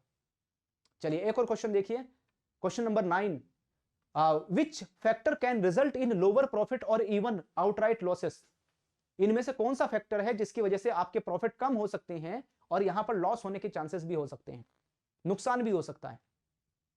अगर आप देखोगे जो सेल्स प्राइस है, वॉल्यूम है, अगर वो स्टेबल है, सेल्स वॉल्यूम या सेल प्राइस डिक्लाइन हो रहा है, लोअर परचेज प्राइस है, reduce administrative and transportation expenses है, यहां पर इनमें से कौन सा है जिसकी वजह से ऐसा हो सकता है। तो इसके पीछे अगर आप देखोगे यहां पर decline in the sales volume या सेल्स प्राइस, अगर सेल्स प्राइस या सेल्स वॉल्यूम में डिक्लाइन देखने को मिलता है तो उसकी वजह से प्रॉफिट कम हो सकते हैं और यहां पर लॉस होने के चांसेस भी हैं। तो कौन सा है हमारा, इसमें हम बी के ऊपर टिक करेंगे। चलिए एक और क्वेश्चन देखिए, आपके सामने स्क्रीन पर आया है question, which of the following can be classified as risk element for a business, इनमें से किसको आप क्लासिफाई करोगे risk element for a business, जो बिजनेस में यहां पर रिस्क एलिमेंट के तौर पर काम करेगा। तो sales volume, sales price, purchase price and administrative expenses, sales strategy, marketing campaign, customer service, location of the business and branding, supplier reliability and employee satisfaction, इनमें से कौन सा है, इनमें से किसको क्लासिफाई करोगे as a risk element for a business. तो भाई इसमें जो सेल्स वॉल्यूम है, सेल्स प्राइस है, परचेज प्राइस और एडमिनिस्ट्रेटिव एक्सपेंसेस, अगर ये अप डाउन होते हैं, अगर ये घटते बढ़ते हैं, तो इनका सीधा सीधा जो इंपैक्ट है वो आपको अपने बिजनेस के ऊपर देखने को मिलेगा, सीधा सीधा जो इसका इंपैक्ट है वो आपके बिजनेस के ऊपर आएगा। चलो एक और क्वेश्चन देखिए, in a simple trading business cash inflow primarily arise from, जो कैश इनफ्लो है वो कहां से आते हैं, अगर हम किसी भी सिंपल ट्रेडिंग बिजनेस में बात करते हैं, कैश इनफ्लो कहां से आएगा, इन्वेस्टमेंट से आएगा, सैलरी से आएगा, लोन से आएगा, सेल्स से आएगा। तो इसका प्राइमरी सोर्स क्या होता है यहां पर, है ना, विच of the following is the primary source, कौन सा है जो एज ए प्राइमरी सोर्स के तौर पर काम करेगा।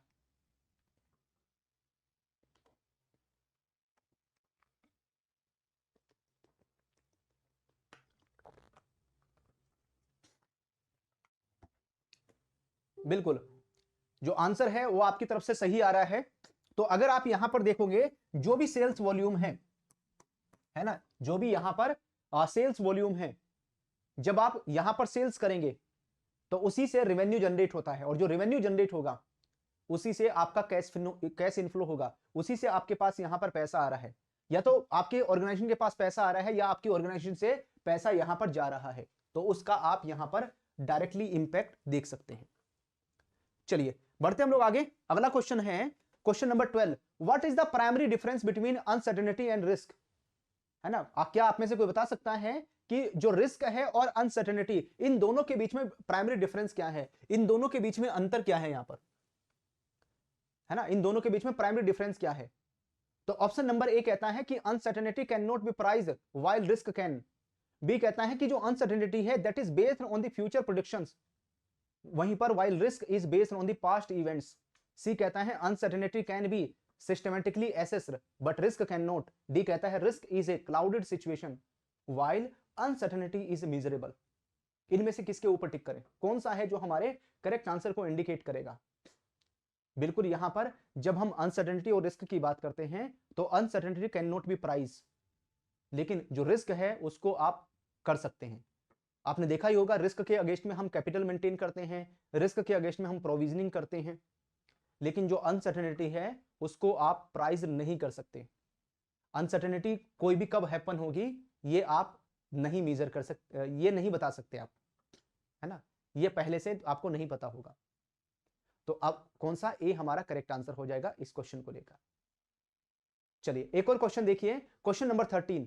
क्वेश्चन नंबर 13 क्या कहता है, which statement is true about the relationship between uncertainty and risk. जब हम रिस्क और अनसर्टेनिटी के बीच में रिलेशनशिप की बात करते हैं तो इनमें से कौन सी स्टेटमेंट है जो सही होगी। तो risk is the mother of uncertainty. B कहता है uncertainty give birth to the risk. C कहता है कि जो अनसर्टेनिटी है and risk these are synonym of each other, risk always comes before uncertainty. तो इनमें से कौन सा है, कौन सी स्टेटमेंट ट्रू हो जाएगी यहां पर जब अनसर्टेनिटी और रिस्क के बीच में रिलेशन क्रिएट करने की बात आती है। तो जो अनसर्टेनिटी है वही किसको, रिस्क को यहां पर जन्म देती है। ठीक है, दैट रिस्क से अनसर्टेनिटी जो अनसर्टेनिटी से रिस्क अराइज होता है, तो uncertainty give birth to the risk. तो आंसर कौन सा है, बी, बी के ऊपर टिक करें। चलो एक और क्वेश्चन दिखाता हूं मैं आपको, question number 14। In a business where the demand for a commodity fluctuates significantly and the price change rapidly, what can be said about the risk। है ना, यहां पर आप रिस्क के बारे में कैसा बोलेंगे कि the business has a moderate risk, business has a zero risk, business has a higher risk, business risk can not be determined. ठीक है, एक ऐसा बिजनेस है जहां पर डिमांड जो कमोडिटी है, कमोडिटी के लिए जो डिमांड है वो फ्लक्चुएट करती है। ठीक है, जिसकी वजह से जो प्राइस है वो बहुत तेजी से चेंज होते हैं, है ना। जब यहां पर कमोडिटी की डिमांड फ्लक्चुएट करती है और जो प्राइस है वो बहुत तेजी से चेंज होते हैं, तो ऐसे केस में यहां पर जो रिस्क है वो किस तरह का होगा, the business has a higher risk, क्योंकि यहां पर जो प्राइस हैं वो रैपिडली चेंज हो रहे हैं, बहुत तेजी से चेंज हो रहे हैं, और जहां पर प्राइस में फ्लक्चुएशन बहुत ज्यादा होती है वहां पर रिस्क भी बहुत ज्यादा होता है। चलिए आज का लास्ट क्वेश्चन प्रोवाइड कर देता हूं मैं आपको, आज का लास्ट क्वेश्चन देख लेते हैं, क्वेश्चन नंबर 15। क्वेश्चन नंबर 15 क्या कहता है यहां पर, in the context of retired persons investment in RBI bond, किसी रिटायर्ड पर्सन ने आरबीआई बॉन्ड में इन्वेस्टमेंट कर लिया, तो इस इन्वेस्टमेंट की खासियत क्या है, यहां पर इस इन्वेस्टमेंट के कैरेक्टरिस्टिक्स क्या हो जाएंगे।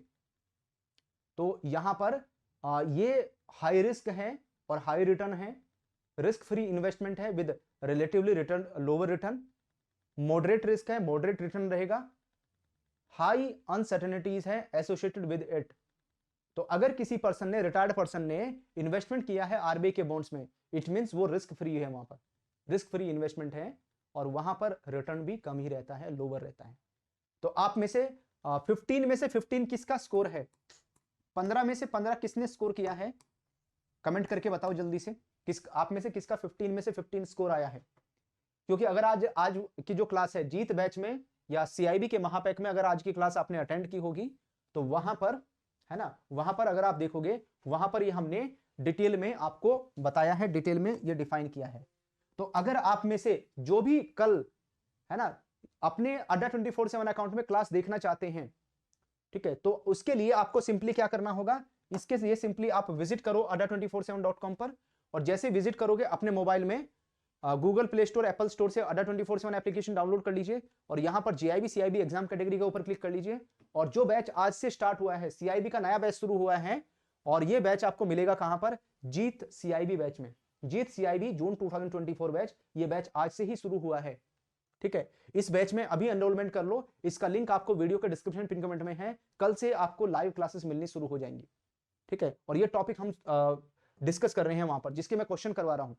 यूट्यूब पर, फेसबुक पर भी जो क्वेश्चन चलेंगे वो आपकी पेड क्लास के साथ में अलाइन रहेंगे, पेड क्लास के साथ में हम लिंक करके रखेंगे, सो दैट जब आप इस क्लास को फेसबुक या यूट्यूब पर भी देखेंगे तो वहां पर भी आपका कॉन्सेप्ट उसके साथ में मैच करे। जब कॉन्सेप्ट मैच करेगा तो क्वेश्चंस को अटेम्प्ट करने में आपको बहुत अच्छा लगेगा। तो आप सभी के लिए स्पेशल कोड है, यहां पर कोड इस्तेमाल कीजिए Y195, है ना, जो कोड आप यूज कीजिए Y195 कोड यूज कीजिए और अप्लाई के ऊपर क्लिक कर दो। जैसे आप ये कोड इस्तेमाल करेंगे, यूज करेंगे, तो डायरेक्ट आपको 77% का डिस्काउंट मिल जाएगा, 18,479 रुपीज का डिस्काउंट मिलेगा। 3-4 हजार क्वेश्चन आपको इसमें प्रैक्टिस के लिए मिल जाएंगे। ईच एंड एवरी टॉपिक का हम क्वेश्चन आपको प्रोवाइड करेंगे और जितनी भी लाइव क्लास कंप्लीट होगी, each and every live class का आपको रिकॉर्डेड वीडियो मिलेगा। बाई चांस अगर कोई क्लास आपकी छूट गई, कोई लाइव क्लास आप अटेंड नहीं कर पाएंगे, है ना, तो 5 से 10 मिनट के बाद में क्लास खत्म होने के उसका रिकॉर्डेड वीडियो आ जाता है, तो you can watch any time anywhere. तो ये बहुत बड़ा बेनिफिट मिलता है इसमें। ठीक है, 1519 रुपीज में, 5519 रुपए में पूरा कंप्लीट सीआईबी जीत बैच आपको यहां पर मिल जाएगा। चारों कंपलसरी सब्जेक्ट की आपको प्रिपरेशन कराई जाएंगी और महापैक में आपके 9 सब्जेक्ट कवर होते हैं, 4 कंपलसरी और 5 इलेक्टिव पेपर। तो इस वीडियो में लिंक अवेलेबल है ना, उसके ऊपर क्लिक करके और डिटेल आपको मिल जाएगी। तो चलिए फिर हम आज का सेशन यहीं पर वाइंड अप करेंगे। Thank you all of you, happy learning, जय हिंद।